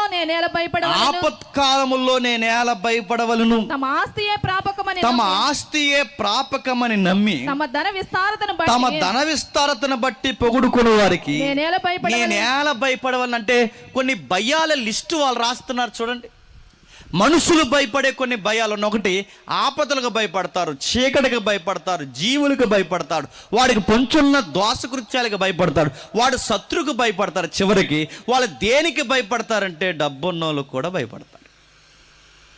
ఏమీ లేనోడి మీదకైతే ఎగేసుకుని వెళ్ళిపోతారు. అదే డబ్బు ఉన్నవాడి మీదకైతే ఎందుకండి, ఆడితో గొడవ, ఆడికి పోలీసులు తెలుసు, చెప్పండి అధికారులు తెలుసు, వాడితో ఎందుకు గొడవ, డబ్బున్నవాడిని చూస్తే భయం. అందుకే డబ్బున్న వాళ్ళు వచ్చారనుకోండి, ఈ సభకి డబ్బున్న వాళ్ళు వచ్చారనుకోండి, ఆడు ముక్కు ముఖం తెలియపోయి నువ్వు లేచి కుర్చీ ఇచ్చేస్తాం. అదే ఒక పెద్ద ఆయన వయసు మళ్ళీ ఆయన వచ్చాడు అనుకోండి, ఆయన వయసుకు గౌరవం చెప్పండి, అలా నిలబడుతున్నా అలా చూస్తామంటే నువ్వు దేనికి వాల్యూ ఇస్తున్నావు, డబ్బుకి. అందుకే డబ్బులు బాగా జేబులో ఉన్నాయనుకోండి మాట ఒకలా ఉంటుంది, జేబులో డబ్బులు లేవనుకోండి చెప్పండి మాట ఒకలా ఉంటుంది. అందుకే అప్పుకి వెళ్ళినప్పుడేమో ఒకలా మాట్లాడతాం, అప్పు తీసుకున్న తర్వాత ఇస్తాంలే ఊరిదులు పోం అంటాం. అదో రకం గుర్తుపెట్టుకోండి. మనుషులు బాగా వినాలి, మనుషులు డబ్బున్న వారికి భయపడతారు. పైగా ఆ డబ్బున్న వాళ్ళకి ఒక లక్షణం ఉంటుందట. ఆ లక్షణం ఏంటంటే చెప్తున్నాడు చూడండి. ఆ లక్షణం, వారు తమ ఆస్తే ప్రాపకమని నమ్మి తమ ధన విస్తారతను బట్టి పొగుడుకుంటారట. డబ్బులున్నవారు తమను తాము పొగుడుకుంటారంటే అదో జబ్బాలకి. డబ్బులు బాగా ఎక్కువైపోయాయి అనుకోండి, తమను తాము పొగుడుకుంటారు. చూసారా, క్రొత్త నిబంధనలో ఒకడు ఉన్నాడు మీకు తెలుసుగా, వాడికి బాగా డబ్బు పంట కలిసి వచ్చిందట. అవి పట్టుకెళ్ళి వాడి ధాన్యాన్ని వాడు కోటల్లో కూర్చుకున్నాడట. రాత్రులు వాడికి నిద్ర రావట్లేదట. సీలింగ్ వైపు చూశాడు, ఏం మాట్లాడుకుంటున్నాడు చెప్పండి, ప్రాణమా తిను, తాగు, సంతోషించు, నీకు తరగనంత డబ్బు ఉంది, విస్తారమైన పంట ఉంది. అంటే డబ్బులు బాగా ఎక్కువైపోతే నిద్ర రాదా ఆనందంలో, గుర్తుపెట్టుకో. చాలా మందికి మీరు చూడండి, డబ్బు ఎక్కువైపోయిన వాళ్ళు మీరు చూడండి, రోడ్ల మీద రాత్రులు తిరుగుతారు. మీరు చూడండి, వాళ్ళ కొంపల్లో ఉండరు. మీరు చూడండి కావాలంటే, రెస్టారెంట్లు అంటారు, బార్లు అంటారు, కబ్బులు అంటారు, క్లబ్బులు అంటారు, చెత్త అంటారు, సెదారం అంటారు, రేప్ పార్టీలు అంటారు, రకరకాల విన్యాసాలు చేస్తారు, డ్రంక్ అండ్ డ్రైవ్లు అడ్డంగా దొరుకుతుంటారు. వీళ్ళందరూ ఎవరంటే కూలి పనులకు వెళ్ళేవారు కాదు. ఎవరు చెప్పండి, డబ్బులు ఎక్కువైపోయిన వాళ్ళు. అంటే డబ్బులు ఎక్కువైపోయినాడు ఏం చేస్తాడంటే అదో రకమైన ఎంజాయ్. ఆడికి వాడు చెప్పుకుంటాడు, డబ్బులు ఎక్కువ ఉన్నాడు, ప్రాణమా తిను, నీకేంటి లెక్కేంటి. అందుకే చూడండి, డబ్బులు ఉన్నవాడితో గొడవ పెట్టుకుంటాడు. ఏమంటాడు తెలుసా, ఆ ఇల్లు లేదా ఆ ఇంటికి ఈడికి సరిహద్దు లేదని గొడవ వచ్చిందనుకోండి, వాడు ఏమంటాడు, మా ఎంత చెప్పు కొనుబాడేస్తాను అంటాడు. వాడి మాటలలో ఉంటాయి. మీకు ఉదాహరణ చెప్తాను వినండి. నేను చాలా దిక్కుని చెప్పిన ఉదాహరణ మీకు చెప్తున్నాను వినండి. రాజమండ్రిలో సెంట్రల్ జైలు ఉంటుంది తెలుసుగా, ఈసారి వెళ్ళినప్పుడు చూడండి. ఆ సెంట్రల్ జైలు బయట సెంట్రల్ జైలుకి సంబంధించిన గవర్నమెంట్ బంకులు ఉంటాయి. మీరు చూడండి, ఆ గవర్నమెంట్ బంకుల్లో ఎవరు పనిచేస్తారంటే ఖైదీలు పనిచేస్తారు. వాళ్ళు ఎవరో సామాన్యులు అనుకోకండి, ఖైదీలు. వాళ్ళకి లైఫ్ పడుతుందిగా, 14 సంవత్సరాలు లేదా 16 సంవత్సరాలు పెద్ద పెద్ద కేసుల్లో వాళ్ళకి లైఫ్ పడిన తర్వాత వాళ్ళ సత్ప్రవర్తన బాగుంటే గవర్నమెంట్ ఏం చేస్తుందంటే కొంచెం మనుషుల్లో కుదులుతారు. ఆ మనుషుల్లో కుదిలితే వాళ్ళు బయటకు వచ్చి ఆ పెట్రోల్ బంకులో పనిచేస్తుంటారు. వాళ్ళ ఖైదీలే పగలంతా పనిచేసి మళ్ళీ నైటు లోపల జైల్లోకి వెళ్ళిపోవాలి. వాళ్ళ ఖైదీలు. పైగా అది గవర్నమెంట్ బంకు కనుక పబ్లిక్కి బాగా నమ్మకం ఏంటంటే ఈ బంకులో తేడా ఉండదని అందరూ ఎంప్లాయీస్ సామాన్యులు కూడా ఆ బంకులో పెట్రోల్ డీజిల్ కొట్టించుకోవడానికి లైన్ కడతారు. సాయంత్రం 5 గంటలు కానీ పగలు కానీ మొత్తం మీద రేయం పగల్లో ఆ బంకులు చాలా బిజీగా ఉంటాయి. ఒకరోజు ఇలా లైన్గా ఎంప్లాయీస్ ఉద్యోగాల నుంచి బయటకు వచ్చినప్పుడు ఇలా లైన్గా అంతా నిలబడితే అందరు లైన్ వెళ్తే ఒకడు మాత్రం అడ్డంగా బుల్లెట్ వేసుకుని వచ్చేసాడు. ఆడి ఈ చేతికి 5 ఉంగరాలు, ఈ చేతికి 5 ఉంగరాలు ఎట్టుకున్నాడు. ఆడి మెడలో దున్నపోతుకి తాడేసినట్టు చెప్పండి, ఆడి మెడలో ఎంత లావు చైన్ ఉంది, వైట్ షర్ట్ వైట్ ప్యాంట్. మీకు అర్థమైపోవాలి ఎవడో పక్కా పొలిటీషియన్ వాడు. అంటే ఆ నియోజకవర్గానికి సంబంధించినవాడు అనమాట. అందరు లైన్లోకి వెళితే వాడు అడ్డంగా వచ్చేసాడు. అడ్డంగా అక్కడ ఉన్నాడు. అడ్డంగా వచ్చినప్పుడు వాడు మాట్లాడుతున్నాడు. అంటే ఏమని అంటున్నాడు, కొట్టు అన్నాడు. అలా ఎందుకు మాట్లాడుతున్నాడంటే, 1 డబ్బు ఉంది, 2 పదవి ఉంది, 3 లైట్గా తాగేస్తున్నాడు. ఒక ఆయన ఎంప్లాయ్ అడిగాడంటే, అయ్యా మేమందరూ లైన్లో వస్తున్నాం, మీరు మాత్రం అడ్డంగా వచ్చారు, ఇది పద్ధతి కాదయ్యా అని అడిగితే ఆడుతా అంటున్నాడు, ఎవరు మందే నియోజకవర్గం దాటేలా ఏమనుకుంటున్నావు అన్నాడు. అంటే ఆడు మాట్లాడున్నాయి, పై బటన్స్ లేవు, ఇప్పేశాడు, రకరకాలుగా ఉన్నాడు, బుల్లెట్. మీకు అర్థమైపోలే ఆ పొలిటికల్ పవర్, ఆ డబ్బు అలా మాట్లాడిస్తుంది. నేను కూడా అప్పుడే డ్యూటీ దిగాను, వెళుతున్నాను. ఆ తర్వాత నా వంతు వచ్చింది. నేను అడిగాను ఖైదీని ఏంటని, ఆ గొడవ ఏంటి, ఆయన ఏమంటున్నాడంటే, అప్పుడు ఆ ఖైదీ అన్నాడు, ఏమీ లేదు సార్, ఒక మాట చెప్పాలి, నాకు అణిగింది, ఆడికి ఇంకా అనగలేదు అన్నాడు. నీకేమర్థమైంది? మేము ఇలా ఎగిరెగిడి పడినందుకే ఇలా వస్తాం లోపలికి. ఇప్పుడు ప్రస్తుతానికి ఈడు ఎగురుతున్నాడు, చెప్పండి మాకు అణిగింది, చెప్పండి ఈడికి అనగలేదు, ఈడికి అణిగే వరకు అలాగే ఎగురుతాడు అన్నాడు. ఆడు ఎందుకు అలా ఎగురుతున్నాడు? డబ్బుని బట్టి ఎగురుతున్నాడు. వాడు ఎందుకు అలా ఎగురుతున్నాడు? ఆడికి ఉన్న అధికారాన్ని బట్టి ఎగురుతున్నాడు. అంటే ఈ అధికారం, డబ్బున్న వాళ్ళు ఎలా ఉంటారంటే వాళ్ళ మాటకి అడ్డు అదుపు ఉండదు, వాళ్ళ ప్రజలను బెదిరించుకుంటూ తిరుగుతారు. అందుకే పబ్లిక్ చెప్తున్నాడు, డబ్బున్న వాడికి భయపడుతున్నావా? గుర్తుపెట్టుకో, డబ్బున్న వాడిని భయపెట్టే భయం కూడా ఒకటి ఉంది. సామాన్యుడా, నువ్వు వాడికి భయపడకు, వాణ్ణి నిన్ను కలిపి మింగేసే ఒక భయం ఉంది, దాన్ని చూడు. నువ్వు ఆపదను చూస్తున్నావు, ఆపదను కూడా భయపెట్టే ఒక భయం ఉంది. సామాన్యుని భయపడుతుంది, సాంతుడుతుంది. డబ్బున్నవాడిని, డబ్బు లేనివాడిని అందరినీ సమానంగా తారతమ్యాలు లేకుండా, చుట్టం చూపు చూడకుండా మింగేసేది ఒకటి ఉంది. దాని పేరు మరణం. అది జాలి చూపించదు, అది ఎవరి మీద కరుణ చూపించదు. అరే ఇది డబ్బున్నవాడు, పేదోడు, ఇది స్త్రీలు, పురుషులు అలాంటి లెక్క దానికి ఉండదు. అది ఎవరెవరిని మింగేస్తుంది అంటే 10వ వచనం నుంచి లిస్ట్ మొదలెడతాను చూడండి. జ్ఞానులను మింగేస్తుంది. అది జ్ఞానులు చనిపోతారని ఏంటంట? అది జ్ఞానులు మింగేస్తుంది. అంటే ఎంత జ్ఞానైనా మీరు గమనించండి, ఇప్పుడు ఎంతమంది జ్ఞానులు ఉన్నారు, ఎక్కడి నుంచి చంద్రుడికి ఎంత దూరం ఉంది ఈ రోజు లెక్కలు ఉన్నాయి, అంత జ్ఞానవంతులు ఉన్నారు. ఈరోజు స్పేస్ సెంటర్లు ఉన్నాయంటే ఆ స్పేస్లో స్పేస్ స్టేషన్స్ అంటే కొన్ని రోజులు అక్కడ గడిపొచ్చే ప్రత్యేకమైన అంతరిక్ష స్టేషన్స్ ఉన్నాయి. అంగారహ గ్రహం బరువెంతో చెప్తున్నారు, దాని యొక్క చుట్టుకొలత ఎంతో చెప్తున్నారు, చివరి నక్షత్రం ఎలుగుతున్న ఆ నక్షత్రాలకి దారులు ఎదుగుతున్నారు, గెలాక్సీలు ఎలా పుడతాయో చెప్తున్నారు, నక్షత్రాలు పుట్టిగా దాని మరణం ఏంటో చెప్తున్నారు, ఎంత సైన్స్ చెప్తున్నారు. కాస్మాలజీ విషయాలు కొన్ని వింటుంటే విస్తుపోయే విషయాలు ఉన్నాయి. అసలు భవిష్యత్తుకి ఎలా అంచనా వేయాలో కూడా వాళ్ళు మాట్లాడుతున్న తీరు చూస్తుంటే ఆశ్చర్యపోతాం. మీరు చూడండి, స్త్రీలను లేదు, పురుషులను లేదు, ఇప్పుడు ఎంత వింతగా ఎదిగిపోయారంటే నేడో రేపో చంద్రమండలం మీద ఇల్లులు కట్టడానికి కూడా రెడీ అయిపోయారు. ఇంత జ్ఞానం సంపాదించారే, ఇంత జ్ఞానం ఉంది. అరే వీడు అంగారహ గ్రహం సైజ్ ఎంతో చెప్పగలుగుతున్నాడు, చంద్రుడు బరువెంతో చెప్పగలుగుతున్నాడు, అక్కడున్న గ్రావిటీ ఏంటో ఇక్కడున్న గ్రావిటీ ఏంటో చెప్పగలుగుతున్నాడు, మనుషులు ఎక్కడెక్కడ ఎలా ఎలా ప్రయాణించాలో అన్నీ చెప్పగలుగుతున్నారు. ఇంత జ్ఞానం ఉన్న వాళ్ళు అన్నీ చెప్పగలుగుతున్నారు, కానీ ఆ సావు ఎందుకు వస్తుందో చెప్పలేకపోతున్నారంట. దాన్ని చెప్పలేరు. అది రకరకాల కారణాలు ఎత్తుకొస్తుంది. ఒకటితోనేమో జబ్బు అంటుంది, ఒకటికేమో రోడ్డు ప్రమాదం అంటుంది, ఒకటికేమో రకరకాల కారణాలు అంటుంది. అది ఎన్ని కారణాలు ఎత్తుక్కున్నా దాని రిజల్ట్ ఒకటే, నిన్ను మింగేస్తుంది. దాని పేరు మరణం. దాన్ని మనసున పెట్టేవాళ్ళు లేరు కదా, దాన్ని మనసున పెట్టేవాళ్ళు ఏరే. ఒకవేళ మరణాన్నే మనసున పెట్టుంటే నేను అడుగుతున్నాను, ఇంత దర్జాగా మీరు కుర్చీల్లో కూర్చుని ఉందిరా? మీరు ఎందుకు ధైర్యంగా జడ్జాగా ఈ కుర్చీల్లో కూర్చున్నారు చెప్పినా? చనిపోతాం కానీ అప్పుడే కాదనుకుంటున్నారు, అందుకే ధైర్యం కూర్చున్నారు. రేపే లాస్ట్ డే అంటే మీకు ఎలా ఉంటుందో చెప్పండి.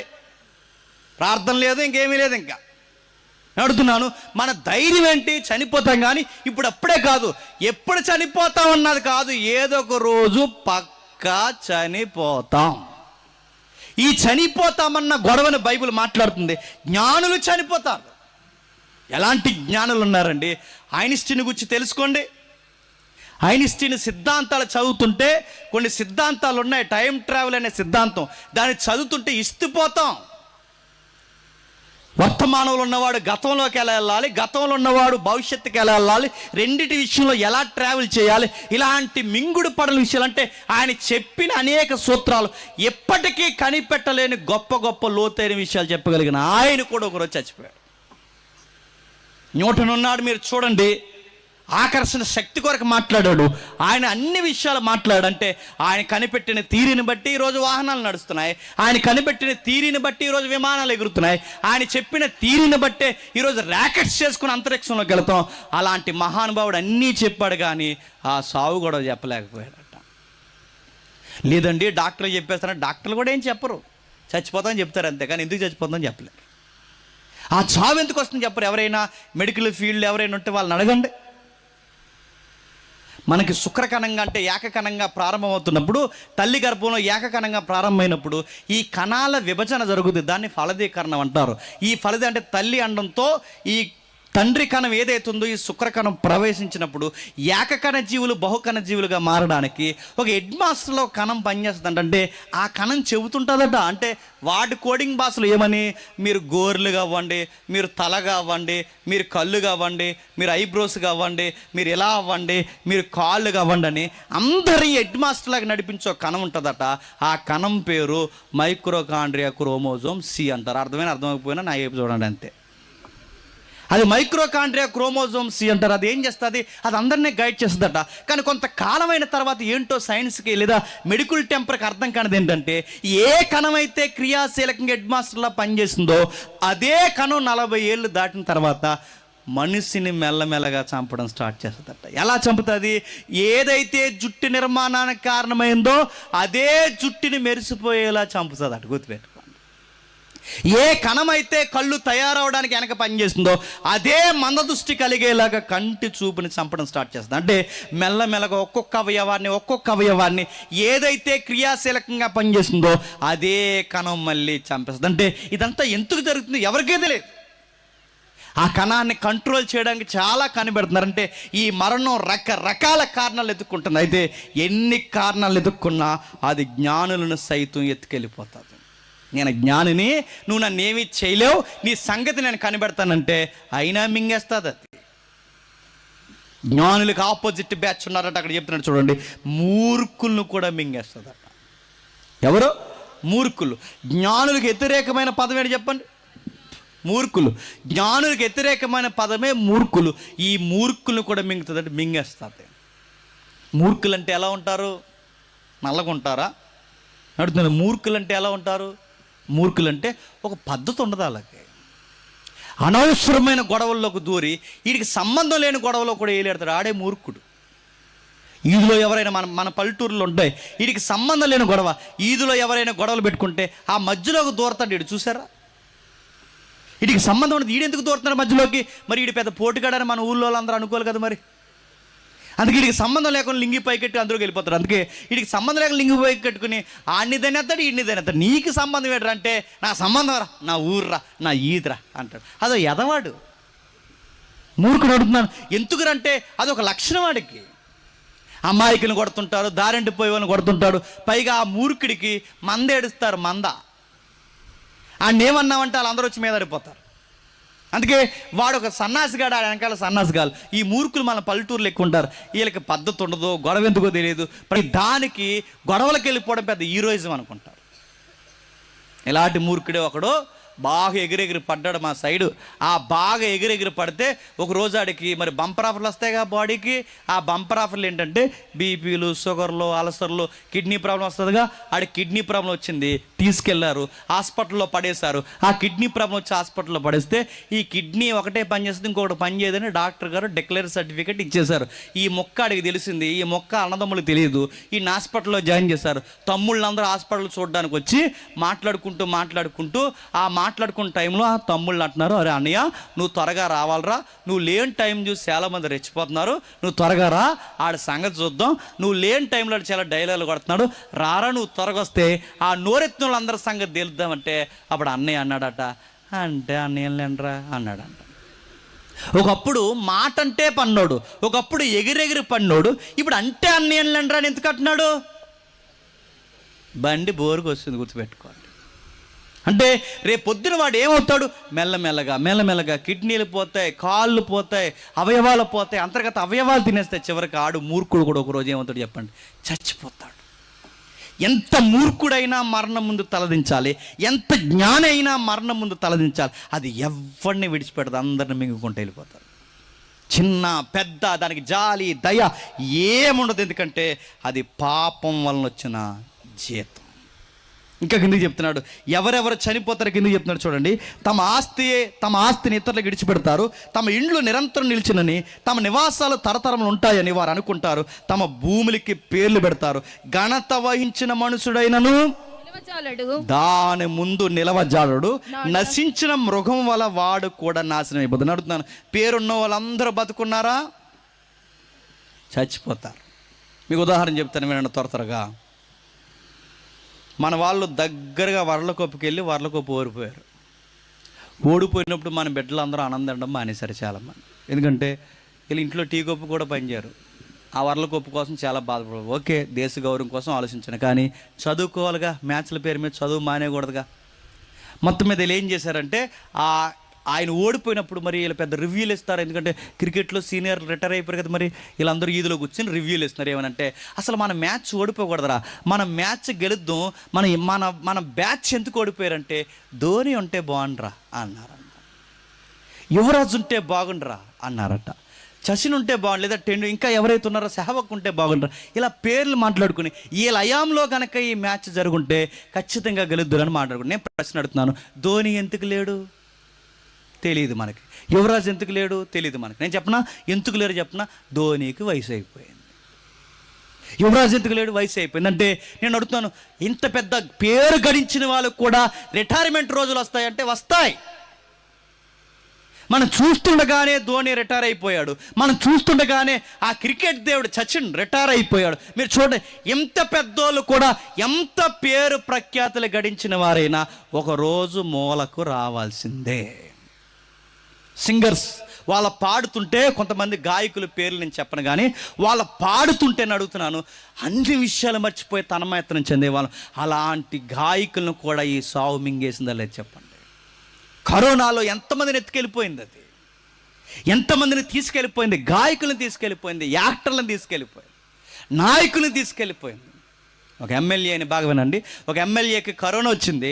ఆ ఎమ్మెల్యేకి కరోనా వచ్చిన టైంలో ఫ్యామిలీ డాక్టర్లు ఉంటారుగా, వీళ్ళకి ఈ ఫ్యామిలీ డాక్టర్ దగ్గరికి కరోనా వెళ్ళి, క్షమించండి, ఎమ్మెల్యే గారు వెళ్ళి కరోనా వచ్చిన టైంలో ఆయన అంటున్నాడు, అయ్యా ఏం చేస్తుంది, ఎందుకంటే ఆ టైంలో భయపడేశారు, కరోనా అంటే మాటలా అది కుక్కకు వస్తుంది, దానిపై ర్యాబీస్ కన్నా భయంకరంగా జీవించారు. టీవీలో ఎంత ఉంటే అంత జీవిస్తారు. ఆ భయానికి ఎమ్మెల్యే గారు ఏం చేశారంటే ఆ ఫ్యామిలీ డాక్టర్ దగ్గరికి వెళ్ళి, అయ్యా 5 కోట్లు ఇస్తాను కరోనాను తగ్గించంటే డాక్టర్ గారు అన్నారు, 5 కోట్లు ఇస్తాను అర్జెంటుగా పో అన్నాడు. ఎక్కడి నుంచి విషయం ఏంటి చెప్పిన, ఇన్ని కోట్లు నాకు తెలిసిన లెక్క ప్రకారం 500 కోట్ల పైన ఆయనకి ఆస్తుంది, రికార్డెడ్గా ఆస్తుంది. 500 కోట్ల పైన ఆస్తున్న ఆయనని కరోనా మరణం ఎత్తుకెళ్ళిపోయింది. గుర్తుపెట్టు, పేరు గడించిన వాడైనను, భూమి గడించిన వాడైనను, వాడు ఎంత భూస్వామైనను ఖచ్చితంగా ఎగిరిపోతారు. ఒక మాట, మీ భూములు ఎన్నున్నాయి నాకు చెప్తారా? చెప్పరు. నా భూమిలో ఎన్నున్నాయి మీకు తెలుసా? చెప్పరు. కానీ అక్కడ రాస్తున్నాడు చూడండి, భూములకి పేర్లు పెట్టుకుంటారని. అడుగుతున్నాను, మీ భూములు ఏంటో నాకు తెలియదు, నా భూములు ఏంటో మీకు తెలియదు. నీ భూములు నా భూములు తెలియదు కనుక అందరికి తెలిసిన కొన్ని భూములు ఉన్నాయి, చెప్తాను వినండి. ఇంద్రమ్మ గృహాలు అన్నారు, గుర్తుందా? 5 సెంట్లు ఇచ్చిందండి ఆవిడ, తర్వాత తనకి ఎవరు ఇవ్వలేదు. ఇంద్రమ్మ గృహాలు అన్నారు. ప్రశ్న, ఇంద్రమ్మ ఏది? ఇంద్రమ్మ స్థలాలు ఉన్నాయి, ఇంద్రమ్మ ఏది? ఇంద్రమ్మ పోయింది. రాజీవ్ గృహాలు అన్నారు, రాజీవేడి? ఇప్పుడు చంద్రాన గృహాలు అంటున్నారు, నెక్స్ట్ డేట్ అని అడగండి. అంతకుముందు జగన్ అన్నారు, నెక్స్ట్ డేట్ అని అడగండి. అడుగుతున్నాను, ఉంటారా? జేమ్స్ గారు హౌస్ అని పెడతాను, జేమ్స్ ఉంటాడా? పేర్లు ఉంటాయి కానీ ఎవరు ఉండరు చెప్పండి, మనుషులు ఉండరు. స్థలాలు ఉంటాయి, ఎవరండి చెప్పండి, మనుషులు ఉండరు. అంటే మనుషులు ఎంత పేరు ప్రఖ్యాతులు పెట్టి నా స్థలాల మీద, నా గృహాల మీద పేర్లు రాసుకున్నా ఉండముగాక ఉండవు. నేను క్రికెట్ చూసినప్పుడు, మారకముందు నేను క్రికెట్ చూస్తున్నప్పుడు అడ్వర్టైజ్మెంట్లు వచ్చే మధ్యలో, ఆ అడ్వర్టైజ్మెంట్ మధ్యలో వస్తున్నప్పుడు విచిత్రమైన అడ్వర్టైజ్మెంట్ వచ్చేది. ఆ అడ్వర్టైజ్మెంట్ ఏంటంటే అప్పుడప్పుడు మారుస్తున్నప్పుడు సిమెంట్ కోసం అడ్వర్టైజ్మెంట్ వచ్చేది. అందులో కొటేషన్ ఉండేది, ధర తక్కువ ఆయుష్ ఎక్కువ అని. ధర తక్కువ ఆయుష్ అంటే ధర తక్కువ ఆయుష్ ఎక్కువ. సిమెంట్, ఇది మనగాడు సిమెంట్, ఇదిగో పలానా సిమెంట్, దీని ఆయుష్ 100 ఏళ్ళు అనేవారు. తెగ్గొనేసేవారు ఆ రోజుల్లో. మనగాడు సిమెంట్కి 100 ఏళ్ళు ఆయుష్ అని అడుగుతున్నాను. కట్టినోడికి ఎంత ఆయుష్, కట్టించుకున్నోడికి ఎంత ఆయుష్ అని అడుగుతున్నాను. కట్టినోడు లింగులింగం అయితే 60 సంవత్సరాలు బతుకుతాడు, కానీ సిమెంట్కున్న ఆయుష్ ఎవరికి లేదు చెప్పండి, మనకలేదు. మరో మాట చెప్తాను వినండి. నేను చూస్తున్న అడ్వర్టైజ్మెంట్లు నాకు బాగా గుర్తు. ఇలాగ ఒక డార్క్ షేడ్ వచ్చేది, ఆ డార్క్ షేడ్లో ఇలా మెరుస్తూ మెరుస్తూ ఒక వజ్రం వచ్చేది. ఇలా వజ్రాలు కొత్త, అప్పుడు అడ్వర్టైజ్మెంట్లు కొత్తగా వస్తున్నాయి. ఆ వజ్రం డైమండ్స్ ఇలాగ వచ్చేవి. ఒక డార్క్ షేడ్లో ఆ చీకటి మధ్య ఒక వజ్రం ఇలా మెరుస్తూ వస్తే ఆ వజ్రం పట్టుకోవడానికి ఐశ్వర్యరాయ్ వచ్చేది. ఆ అడ్డ అలా చూసేవాళ్ళం అండి. కానీ విషయం ఏంటి చెప్పినా, కింద ఒక కొటేషన్ వచ్చేది, వజ్రం ఎప్పటికీ ఉంటుంది అని. నాకు ప్రశ్న, వజ్రం ఎప్పటికి ఉంటుందిలే చెప్పండి? ఐశ్వర్య ఉండదు. అది వజ్రం ఎప్పటికి ఉంటుంది? ఏది ఐశ్వర్య ఆంటీ అయిపోయింది ఇప్పుడు, చూసే లేదు. ఏది ఐశ్వర్య ఏది అడుగుతున్నాను. ఐశ్వర్య ఉండదు, వజ్రం ఉంటుంది, సిమెంట్ ఉంటుంది, కానీ కట్టినోడు ఉంటాడు. గుర్తుపెట్టు. మీరు ఏది చూడండి, వస్తువులకున్న ఆయుస్సు, భూములకున్న గ్యారంటీ ఎవరికి లేదు చెప్పండి? మనిషికి లేదు, మింగేస్తుంది. దాని పేరు మరణం. కిందికి చెప్తున్నాడు, స్వతాశయ పూర్ణులకును వారి నోటి మాటను బట్టి వాటిని అనుసరించి వారికి ఇదే గతి. స్వతాశయ పూర్ణులు అంటే వాళ్ళు ఎవరు? వీళ్ళు డిఫరెంట్ బ్యాచ్. వీళ్ళు ఏం చేస్తారంటే కొంచెం కూల్గా మాట్లాడతారు. ఎందుకంత శాంతంగా మాట్లాడుతున్నారంటే ఎక్కువ కోపపడితే త్వరగా చచ్చిపోతారని స్లోగా మాట్లాడతారంట. కోపం వస్తుంది అనుకోండి, ఎందుకలా కోపడదు, స్లో అంటారంట. అలా అంకీలు లెక్కెట్టుకుంటారు, 1 2 అని. అప్పుడు అలా కోపం వస్తుంది అనుకోండి, గాలి ఎక్కువ ఇలా పీల్చుకుని అని వదిలేస్తారు, కోపం తగ్గించుకోండి. ఈ ప్రాక్టీస్లు ఇవి. ఎక్కువ కోపపడితే తెల్లంటికలు వచ్చేస్తాయని, ఎక్కువ కోపపడితే త్వరగా చచ్చిపోతారని, ఇవన్నీ ఈ పదం గుర్తుపెట్టుకోండి. స్వతాశీపూర్లు అంటే కొన్ని సిస్టమేటిక్గా ఫాలో అవుతుంటారట. వాళ్ళు ఎక్కువ కోపపడరు. ఏం చేస్తారంటే వాళ్ళకి నవ్వు రాకపోయినా నవ్వేస్తుంటారు. వాళ్ళు ఏమన్నా అనుకోండి అని నవ్వుతారు. ఎందుకు నవ్వుతున్నారంటే, అందుకే టౌన్లో తెల్లవారుజాము 4:30కి ప్రోగ్రాం పెడతారు. తెల్లవారుజాము 4:30కి ఎందుకంటే నవ్వేసి బతికేద్దామని. ఈ బోసు నవ్వులు బామలో తాతీలు అందరూ తయారైపోతారు అక్కడ. ఎక్కడికి? తెల్లవారుజాము 4:30కి. ఆడికి వెళ్ళి ఏం చేస్తారంటే శ్వాస మీద ధ్యాస, శ్వాస మీద ధ్యాస ఎట్టి ఈ చెయ్యి పట్టుకుని అక్కడ గురువు ఒకరు ఉంటారు మధ్యలో. ఇప్పుడు మనం నాభిలో నుంచి నవ్వుదాం అనగానే ఆహాహాహా నవ్వుతారు. ఇప్పుడు సింహంలా నవ్వుదామంటే సింహంలా నవ్వుతారు. ఇలా రకరకాల నవ్వులు నవ్వుతారు. ఒక భామ అతిగా నవ్వేస్తుంది. నవ్వండి, నవ్వు ఆయుష్కాలం ఎక్కువ తెచ్చుకోండి, నవ్వండి, ఆనందంగా బతకండి, నవ్వండి అంటే ఒక ముసలిది ఎక్కువ నవ్వేసింది, ఆహా అని ఉండిపోయింది. తీసుకొస్తారు ఇంటికి. ఎక్కువ నవ్వేసి బతికేద్దాం అనుకుంది, నవ్వేసి చచ్చిపోయింది. నడుతుంది. ఎందుకు చనిపోయింది? నవ్వు చచ్చిపోయింది. అడుగుతున్నాను, నవ్వేసి బతికేస్తారా? నవ్వుతే బతికేస్తారంటే అందరికన్నా ఎక్కువ అని అడుగుతున్నాను. కామెడీ సీన్స్ చూసిన వాళ్ళు బతకాలి. బతుకుతున్నారా? కామెడీ యాక్టర్లే బతుకుతలేదు. నేను అడుగుతున్నాను, నవ్వులాటలో బతుకులు ఉండదు. గుర్తుపెట్టుకోండి, మన ఆయుష్ రాక అనేది నవ్వులో ఉండదు, మన ఆయుష్ రాక అనేది జ్ఞానంలో ఉండదు, మన ఆయుష్ అనేది మూర్ఖత్వంలో ఉండదు, మన ఆయుష్ అనేది గుర్తుపెట్టుకోండి కోపాన్ని తగ్గించడంలో ఉండదు. ఆయుష్కి దేనికో ముడి ఉంది. ఎక్కడో ఈ మానవ ప్రపంచం గాడి తప్పింది. అక్కడి నుంచి చావు అనేది యజమానుడు అయిపోయాడు. అక్కడి నుంచి ఈ మానవుల్ని బెదిరిస్తూ తిరుగుతుంది. ఆ భయం మానవులు మరిసిపోతున్నారు. జ్ఞానులు చనిపోతున్నారు, మూర్ఖులు చనిపోతున్నారు, సాత్వికులు చనిపోతున్నారు. వీళ్ళందరూ చనిపోతున్నారు. ఓకే, మనం అనుకోను అందరం చనిపోతాం కదండి, అందులో పెద్ద ప్రాబ్లం ఉందంటే అందరం చనిపోతాం, అది కాదు ప్రాబ్లం. అతి పెద్ద ప్రాబ్లం ఏంటంటే అక్కడ చెప్తున్నారు చూడండి, వారందరూ పాతాళంలో మందగా కూర్చోబెడతారు. అది ప్రమాదం. మరణం అందరికీ సంప్రాప్తం అవుతుంది, మరణం అందరికి వస్తుంది. ఇది కాదు ప్రమాదం. అన్నిటికన్నా పెద్ద ప్రమాదం ఏంటంటే మరణించిన తర్వాత అతి పెద్ద మరణం ఉంది. దాని పేరు నరకం. అది నిత్యము మనిషిని ఇబ్బందికి గురి చేస్తుంది. అది నిత్యము మనిషిని వేదనకు గురి చేస్తుంది. అది తరాలు అనేక తరాలను మింగేస్తుంది. దాని నుంచి ఎవడు బయటికి రాగలడు? ఇప్పుడు ప్రశ్న, మనుషులకు మరణం రాకపోతే పాతాళానికి పోవడు. వాడు పాతాళానికి పోకూడదంటే మరణం రాకూడదు. మరణం ఎందుకు వచ్చిందో తెలియాలి. మరణం ఎందుకు వచ్చిందో బైబిల్ ఎలిబరేట్గా చెప్పింది. మరణం ఎందుకు వచ్చిందంటే పాపం యొక్క జీతమే చెప్పండి మరణం. పాపం యొక్క జీతమే చెప్పండి మరణం. అంటే ఇప్పుడు మరణం రాకూడదంటే ఒకటి పోవాలి, మరణం మానవులకి రాకూడదంటే ఒకటి పోవాలి. దాని పేరు పాపం. పాపం ఎలా పోతాది? అది గొర్రెస్తే పోతాదా, ఎద్దిస్తే పోతాదా, మేకనిస్తే పోతాదా, అది కోడినిస్తే పోతాదా, అది డబ్బులు ఇస్తే పోతాదా? ఇది కనిపెట్టారు కోరాహ కుమారులు. ఆ గేటు దగ్గర నిలబడి మనుషులు వస్తున్నారు, గొర్రెలు ఇస్తున్నారు, మేకలు ఇస్తున్నారు, సొలొమోను మందిరానికి వచ్చి డబ్బు ఇస్తున్నారు, బంగారం ఇస్తున్నారు, అన్నీ ఇస్తున్నారు. కానీ వీళ్ళకి తెలియని అమాయకత్వం ఏంటంటే వారు లంచం ఇచ్చి వారి పాపాన్ని తీసుకోలేరు.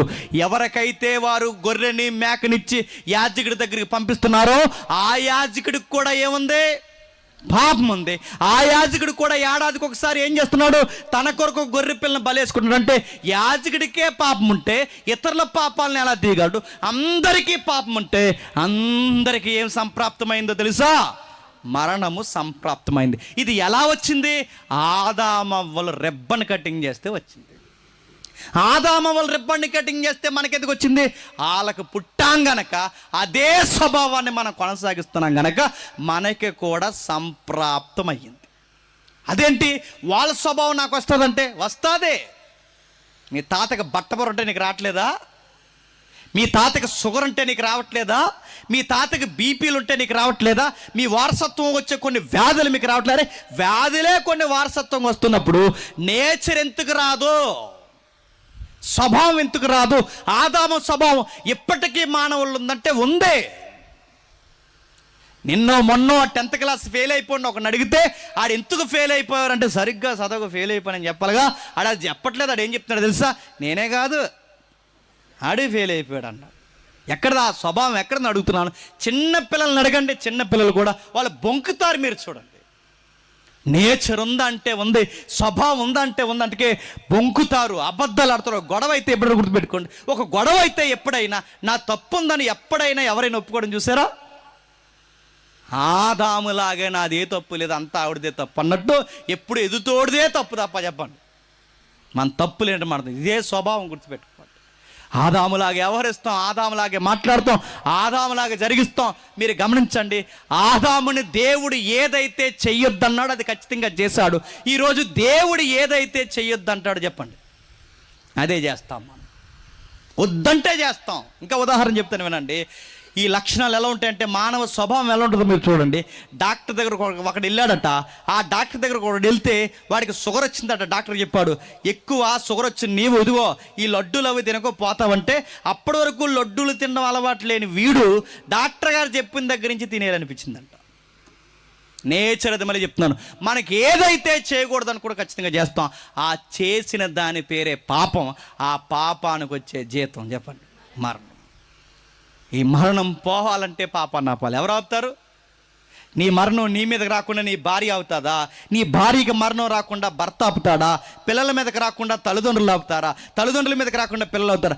అందరూ పాపాత్ములే, ఏ భేదం లేదు. అందరికీ ఎవరి పాపాలు వాళ్ళకు ఉన్నాయి, ఎవరి పాపాలకి జీతంగా వచ్చే మరణాలు వాళ్ళకు ఉన్నాయి.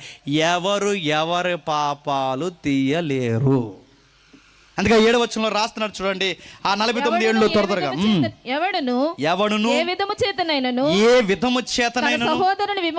తన సహోదరుని విమోచింపలేడు. వాడు కుళ్ళు చూడక నిత్యము బ్రతుకునట్లు వాని నిమిత్తము దేవుని సన్నిధిని ప్రాయశ్చిత్తము చేయగలవాడు. కొన్ని పదాలు ఉన్నాయి చూడండి. నిత్యము బ్రతుకున్నట్లు దేవుని సన్నిధిని ప్రాయశ్చిత్తం చేయాలి. కుళ్ళు చూడక, కుళ్ళు అంటే నరకం, పాతాళం. నిత్యము ఆ కుళ్ళు పాతాళం చూడకుండా వాడు నిత్యము పరలోకంలో బ్రతకాలంటే ఒక్కటే సూత్రం, దేవుని సన్నిధిని చెప్పండి ప్రాయశ్చిత్తం జరగ. ప్రాయశ్చిత్తం అంటే దానికి బదులుగా ఏదో ఇవ్వాలంటే మరణము మానవుడి మీదకి రాకూడదంటే, మరణం మన వైపు చూడకూడదంటే దానికి రుణం ఏదో కట్టాలంట. ఏ రుణం కడతారు? అది దేవుని సన్నిధిలోనే కట్టాలట. దేవుని సన్నిధిలో రుణాలు కట్టే రుణాలు ఏమున్నాయి? చాలామంది ఏమనుకున్నారంటే ఈ బొచ్చు ఇస్తున్నారండి. చాలామంది ఏమునిపోయారో రుణం అంటే ఈ బొచ్చుండిపోయి స్నానం చేయని సుండ్రు జుట్టు ఆడి పేరు ఆడ వారానికి నడుతున్నాను, వారానికి 2-3 సార్లు చేయాలి. ఇది నెలకు ఒకసారి కూడా చేయడు. ఆ జుట్టు అంటే ఎవడికి బాకీ ఉండిపోయాడట? అడుగుతున్నాను. నువ్వు బాకీ ఉండిపోయింది జుట్టు కాదు, నువ్వు బాకీ ఉండిపోయింది నీ డబ్బులు కాదు. నువ్వు ఏ రుణం ఇచ్చినా దాగదు. దానికి ప్రాయశ్చిత్తం కావాలి. ఏం ప్రాయశ్చిత్తం కోరుతుంది? పాపం కోరే ప్రాయశ్చిత్తం ఏంటో తెలుసా? శరీరంతో చేసిన పాపానికి శరీరమే బలవడం ప్రాయశ్చిత్తం. రక్తంతో జరిగించిన పాపానికి రక్తం కారడమే ప్రాయశ్చిత్తం. మనుషుడు తప్పు చేసినాక మనుషుడు బలవడమే ప్రాయశ్చిత్తం. అంటే ఒక రక్తం బాగా వినాలి. మన రక్తం జీవించి ఉండాలంటే రక్తం పోవాలి. మన దేహం బతుకుండాలంటే దేహం పోవాలి. మనం మానవులుగా బతుకుండాలంటే మనకు బదులుగా ఎవరో మానవుడు పోవాలి. ఎవరు పోతారు? నువ్వు పోతావా? నువ్వు పోతావా? నువ్వు పోగలవా? ఎవరు పోగలరు? కరోనాలో తెలిసిపోయారు. భార్య భర్తల కరోనా వస్తే మీరు గమనించండి. భార్య భర్తల కరోనా వస్తే, ఆ భార్య భర్తల కరోనా వస్తే భర్తని క్వారంటైన్లో ప్లేస్ లేదని పక్క గదిలో పెడితే ఆడ దాహం వేస్తుందని నీళ్ళు అడిగాడట. దాహం వేస్తుంది నీళ్ళు ఇవ్వని అడిగితే నీళ్ళు ఎలా ఇచ్చిందో తెలుసు? ఆవిడ కర్ర కట్టించిందట గ్లాసు. గ్లాసు కర్ర కట్టిస్తాడు. కరోనాకు వచ్చిన బాధ కన్నా ఇప్పుడు చూసే విధానం బాధ ఎక్కువైపోయింది అడిగి. ప్రమాణం ఏమని చేసింది? వ్యాధి ఎందును చెప్పండి. ఏడన్నా ఎక్కడికి కరోనా వస్తే పగ్గదిలో పోయి కర్ర కట్టేస్తుంది. అడుగుతున్నాను, ఎవరుంటారు చెప్పండి? భార్యకు కరోనా వస్తే భర్త ఉన్నాడా? భర్తకు కరోనా వస్తే భార్యలు ఉన్నారా? ఎవరున్నారు చెప్పండి? ఎవరో కొరకు ప్రాణం పెట్టరు.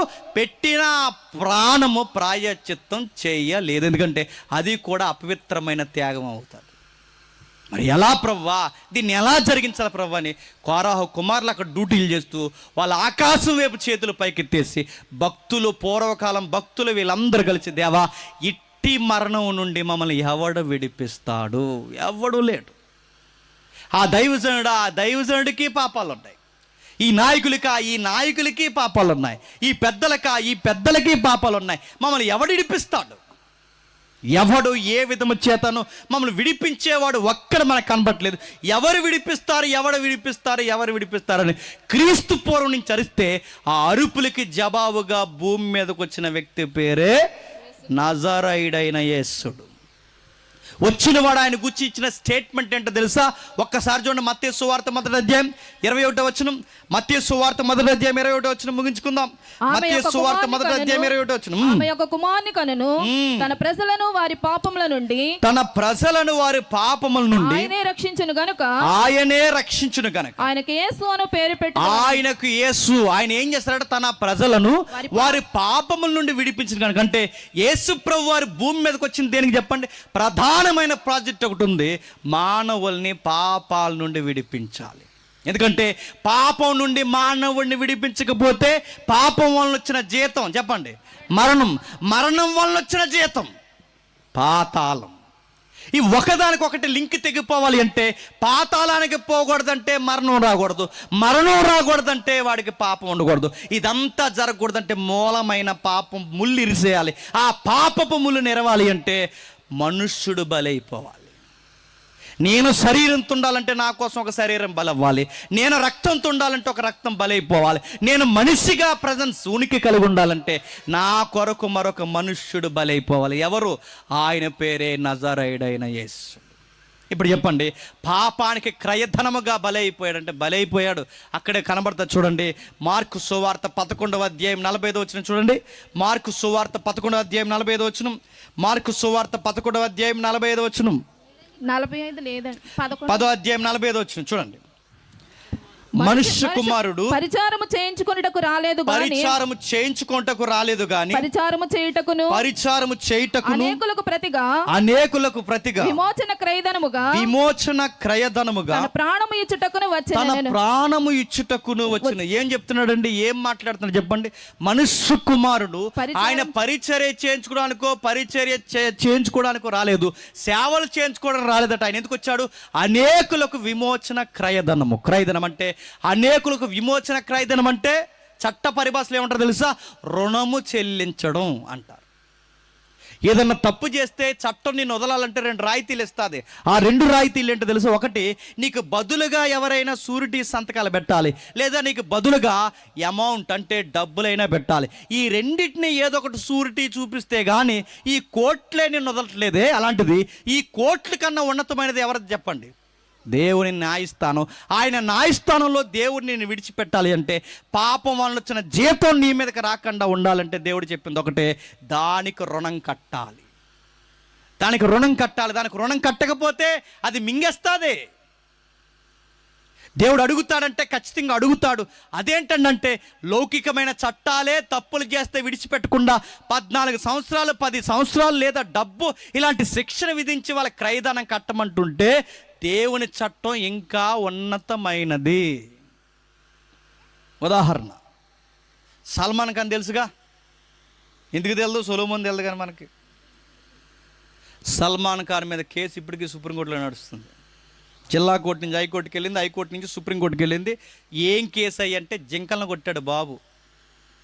జింకలను అంటే ఈయన తెర మీద హీరో కాదు, నేను బయట కూడా హీరో అనుకుని కొంతమంది హీరోయిన్లు వేసుకుని అడవులోకి వెళ్ళాడు.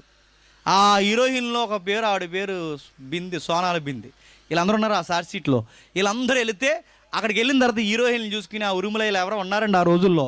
వాళ్ళందరూ చూస్తుండగా ఈయన పెద్ద హీరోలాగా ఆ పరిగెడుతున్న కృష్ణ జింకని కాల్చి చంపేశాడు. చంపేసినట్టున్నాడా, కాల్చుకుని తినేసినట్టున్నాడా, తినలేదన్నాడు. అడవి శాఖ చట్టం ఒకటి ఉంటుంది కదా, అడవి శాఖ ఒక చట్టం ఉంటుంది. ఆ చట్ట సెక్షన్స్ ప్రకారం కేసులు పెట్టారు. ఆ కేసులు పెట్టి ఆయన మీద లోపలేసే ప్రయత్నం చేశారు. హైకోర్టు వరకు కేసు నడిచింది. వాదోపోదాలు గట్టిగా నడిచాయి. ఇప్పటికీ ఆ కేసు నడుస్తుంది. ఇంతకీ తిన్నది ఏంటంటే ఒక జింకే. కానీ అతని మీద మోపిన సెక్షన్ల యొక్క పనిష్మెంట్ ప్రూవ్ అయితే సుమారు 26 సంవత్సరాలు శిక్ష పడుతుంది. అదేంటి, ఒక జింకకి అన్ని శిక్షలు వేసేస్తారంటే ఎలా కేసు కట్టారో చెప్తాను వినండి. ఎలా కేసు కట్టారంటే, వన్యమృగాలు తిరుగుతున్న టైంలో పర్మిషన్ లేకుండా తిరగడం మొదటి తప్పు. దీనికి సుమారు 3 నుంచి 4 అర్థమయ్యేలా చెప్తున్నాను, ఎగ్జాక్ట్ అటు ఇటు ఉండొచ్చు. అంటే ఒక సెక్షన్ ప్రకారం వన్యమృగాలు తిరుగుతున్నప్పుడు పర్మిషన్ లేకుండా తిరగడం ఇది మొదటి తప్పు. ఇది కొన్ని సంవత్సరాల శిక్ష. రెండోది, తిరిగితే తిరిగావు, ఆ తిరుగునోడు కుదురుకున్నావా, ఆ అమాయకపు జింకనే కాల్చేసావు, ఇది మరో తప్పు. కాల్చినందుకు కొన్ని సంవత్సరాల శిక్ష. కాల్చినోడు కాల్చినట్టున్నావా, దాన్ని కాల్చుకుని తినేసావు, ఇది ఇంకా పెద్ద తప్పు. తినేసినోడు తినేసినట్టున్నావా, తినలేదన్నావు, ఇది ఇంకా తప్పు. అంటే ఒక్క జింకను తిన్నందుకు ఇన్ని సెక్షన్స్ తెలియకుండా 1 by 1 అప్లై అయితే, అంటే ఒక్క తప్పుకి ఇన్ని సెక్షన్స్ ఎలాగైతే అట్రాక్ట్ అవుతాయో, ఒకేసారి ఇన్ని సెక్షన్లు ఎలాగైతే ఇన్వాల్వ్ అవుతాయో, ఒక్క తప్పుకి ఇన్ని సెక్షన్లు ఇన్వాల్వ్ అయితే, ఒక లౌకికమైన చట్టం ఒక జింకను తిన్నందుకు ఇన్ని సెక్షన్స్ బనాయించి ఆయనకి అంత పెద్ద శిక్ష 20 నుంచి 26 సంవత్సరాల శిక్షను ఖరారు చేస్తే, నేను అడుగుతాను, జింకను తయారు చేసింది ఎవడంటే అడివాడా? జింకను తయారు చేసింది ఎవరంటే అడవి శాఖ అధికారులా? జింకను తయారు చేసింది ఎవరంటే సల్మాన్ ఖాన్? జింకను తయారు చేసింది ఎవడు చెప్పండి? ఈయన ఎన్ని సంవత్సరాలు వేయాలి చెప్పండి? అరే నువ్వే నడుతు, తయారు చేయనోడు నువ్వే ఇన్నంటే నేను అడుగుతున్నాను, ఇప్పుడు జింకను తయారు చేసిన ఆయన మనకెన్ని సంవత్సరాలు శిక్ష చేయాలి? మీరు అనుకోవచ్చు, మేము జింకలు నేను తినవండి. నేను జింకలు నడవడు, కానీ నువ్వు తినేవి చాలా ఉన్నాయి. ఎన్ని కోళ్ళు తినేసి ఉంటావు చెప్పు నువ్వు? వాళ్ళ అమ్మని తినేసావు, దాని పిల్లని తినేసావు, దాని మనవరాలను కూడా తినేసావు. ఎన్ని కోళ్ళు తినేస్తాను అడుగుతున్నాను. ఒకవేళ కోడి మీద కేసు కడితే దేవుడు ఎలా కడతాడు చెప్పనా? కోడిని చూసినంత కేసు, దాని ఏకల పీకినంత కేసు, దాన్ని కాల్చినంత కేసు, దాని చర్మాన్ని ఒలిసేసినంత కేసు, దాని ముక్కలు కొట్టినప్పుడు కేసు, అది వండినంత కేసు, అది తిన్నంత కేసు, అది తినేసి దేవుడిని మర్చిపోయినందుకు ఇంకా పెద్ద కేసు. కోళ్ళే తిన్నావా, మేకలు తినేసావు. మేకలే తిన్నావా, కొన్ని పేర్లు చెప్పకూడదు, ఎన్ని తినేవో. రకరకాలు తినేసి అడుగుతున్నాను. పీతలు, దుప్పులు, రకరకాలు తినేస్తారు. అవకాశం ఉండాలి కానీ పాములు కూడా వండుకుని తినేస్తారు. ఇన్ని రకంగా ఉంటాడు చెప్పండి? నడుతున్నాడు. మెతుక్కొక కేసు కడితే ఏమైపోతాం? దేవుడు నరకాల్లో వేయడానికి పెద్ద కారణాలు అవసరం లేదు. నువ్వు చుట్టలు కాల్చావా, సిగరెట్లు కాల్చా, ఇవి తర్వాత విషయం, అక్కడ వరకు వద్దు. నువ్వు ప్రకృతిని అనుభవించి నన్ను మర్చిపోయి చూసావు, ఇది జాలరా నువ్వు నరకాన్ని పోవడానికి అని చెప్తాడు.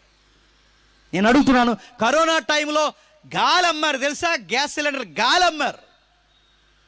అరే వంట గ్యాస్ అమ్మినట్టు గ్యాస్ సిలిండర్లు అమ్మారు. 2000 నుంచి 15,000 టిన్ను ఆ గ్యాస్ సిలిండర్. నేను అడుగుతున్నాను, పుట్టిన దగ్గర నుంచి ఎంత గాలి పీల్చుంటావు? దీనికి లెక్కలు కడితే ఏమైపోతావు?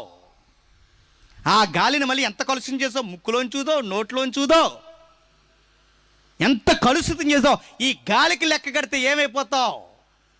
దేవుడు అడుగుతున్నాడు, ఒక్క జింక తిన్నవాడికి కోట్లు ఇన్ని బనాయిస్తే, కోళ్ళని, మేకల్ని, జంతువుల్ని, ఇన్ని ధాన్యాన్ని, ఇంత నీటిని, ఇంత దాన్ని అనుభవిస్తున్నామే, దేవుడు అడగడు అనుకుంటున్నావా? వీటన్నిటిని అడగకుండా ఉండాలంటే దేవుడు క్రయధనం కట్టాలి. ఈ చట్టానికి ఎలాగైతే ఒకరు సూరిటీ ఉండాలో, ఆ చట్టం మన మీద అమలు జరగకూడదంటే మన తరపున ఒకరు సూరిటీ ఉండాలి. ఎవరు మన తరపున సూరిటీ? నజరేయుడైన యేసు. ఆయన సూరిటీగా ఉన్నాడు. ఆయన ఏం చేశాడు? మన కొరకు క్రయధనముగా తన ప్రాణం పెట్టాడు. ఇప్పుడు చెప్పండి, ఇప్పుడు ఆయన ప్రాణం పెట్టి క్రయధనంగా చనిపోయాడంటే ఇప్పుడు పాపం ఏమైనట్టు? ఆగిపోయినట్టు. ఇప్పుడు పాపం ఆగిపోతే ఏమాగిపోవాలి? మరణం ఆగిపోవాలి. మరణం ఆగిపోతే మనుషులు ఎక్కడికి వెళ్ళడం ఆగిపోవాలి? నరకానికి వెళ్ళడం ఆగిపోవాలి. ఇప్పుడు ప్రశ్న, ఇప్పుడు పాపం ఆగిపోతే మరణాలు ఆగిపోవాలి. ఇప్పటికీ అనేక మంది దైవజనులు చనిపోతున్నారా లేదా? నా మాటలు అర్థమయ్యేం లేదో. ముఖ్యాంశాలు మరోసారి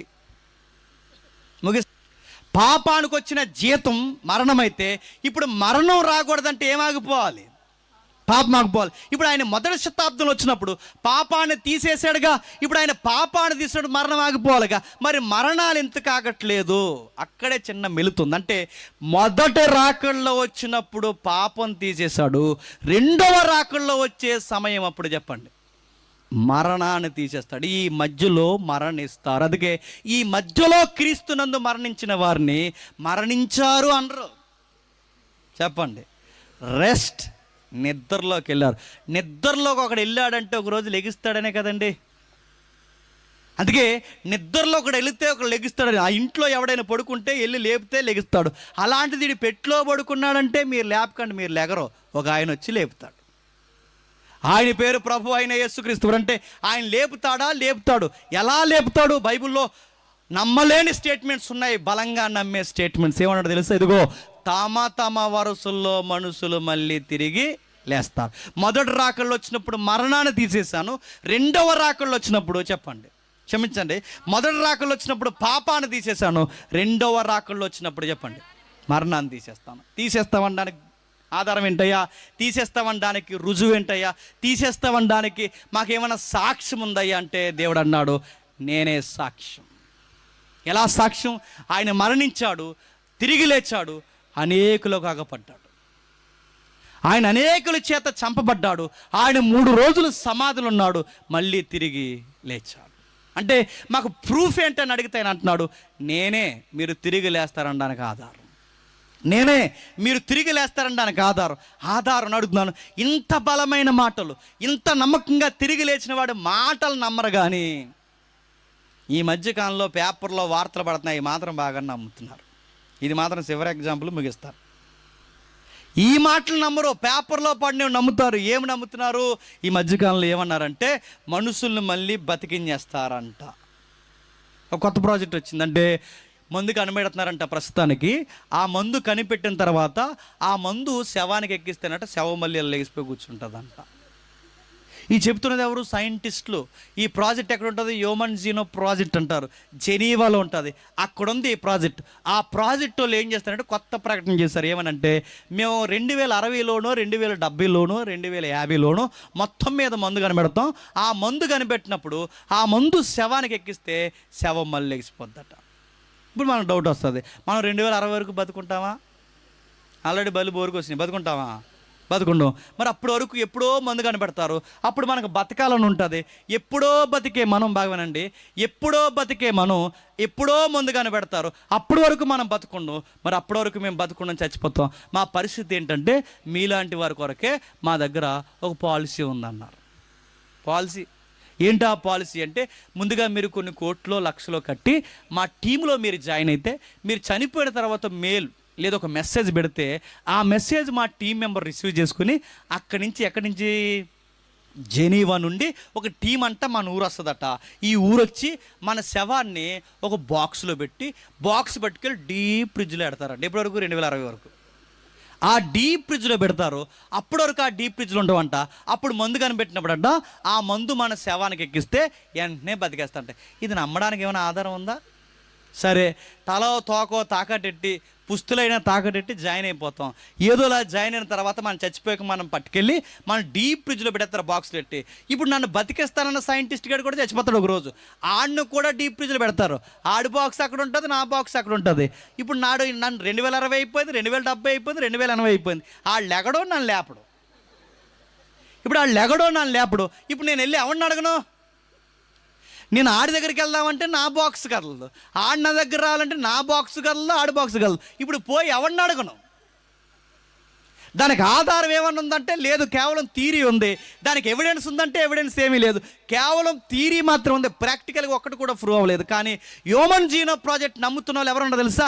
సినిమా యాక్టర్లు అనేక మంది జాయిన్ అయ్యారు, నాయకులు అనేక మంది జాయిన్ అయ్యారు, పొలిటీషియన్స్ కూడా అనేక మంది జాయిన్ అయ్యారు, మేధావులు అనేక మంది జాయిన్ అయ్యారు. అనేక మంది ఆ సైంటిస్ట్ ఇచ్చిన స్టేట్మెంట్ నమ్ముతున్నారు. కానీ నమ్మాల్సిన విషయం ఏంటంటే ఆ స్టేట్మెంట్ ఏ సైంటిస్ట్ అయితే ఇచ్చాడో వాడే తిరిగి ముందు లేవాలి. ఆ లేచినోడు మనకు చూపిస్తే అప్పుడు నమ్మాలి. ఆడే లేగలేదు, మనకేం చూపిస్తాను అడుగుతున్నాను. ఇప్పుడు మనల్ని తిరిగి లేపుతానన్నవాడు బాగవేనండి స్టేట్మెంట్ ఇచ్చాడా? నిజంగానే అన్నట్టుగా 3వ దినాన్న తిరిగి లేచాడా? చెప్పండి. సైంటిస్ట్ తిరిగి లేచాడు నాకు తెలియదు, కానీ జీసస్ క్రైస్ట్ మాత్రం 3వ దినాన తిరిగి లేచాడు. నేను మళ్ళీ చెప్తున్నాను, హ్యూమన్ జీనో ప్రాజెక్ట్ నేను బతికిస్తాదో లేదో నాకు తెలియదు, కానీ నువ్వు నమ్మిన జీసస్ క్రైస్ట్ మాత్రం ఖచ్చితంగా ఒక రోజు వస్తాడు. తన యందు నిద్రించిన వారిని తమ వరుసల్లో చెప్పండి తిరిగి లేపుతాడు. నమ్మే, అంతే. నువ్వు జ్ఞానమైనా నమ్మే, నువ్వు మూర్ఖుడివైనా మారిపోయి నమ్మే, నువ్వు సామాన్యుడివైనా సామంతుడివైనా ధనికుడివైనా దరిద్రుడివైనా నువ్వు ఎవడవైనా ప్రభువు నమ్ము.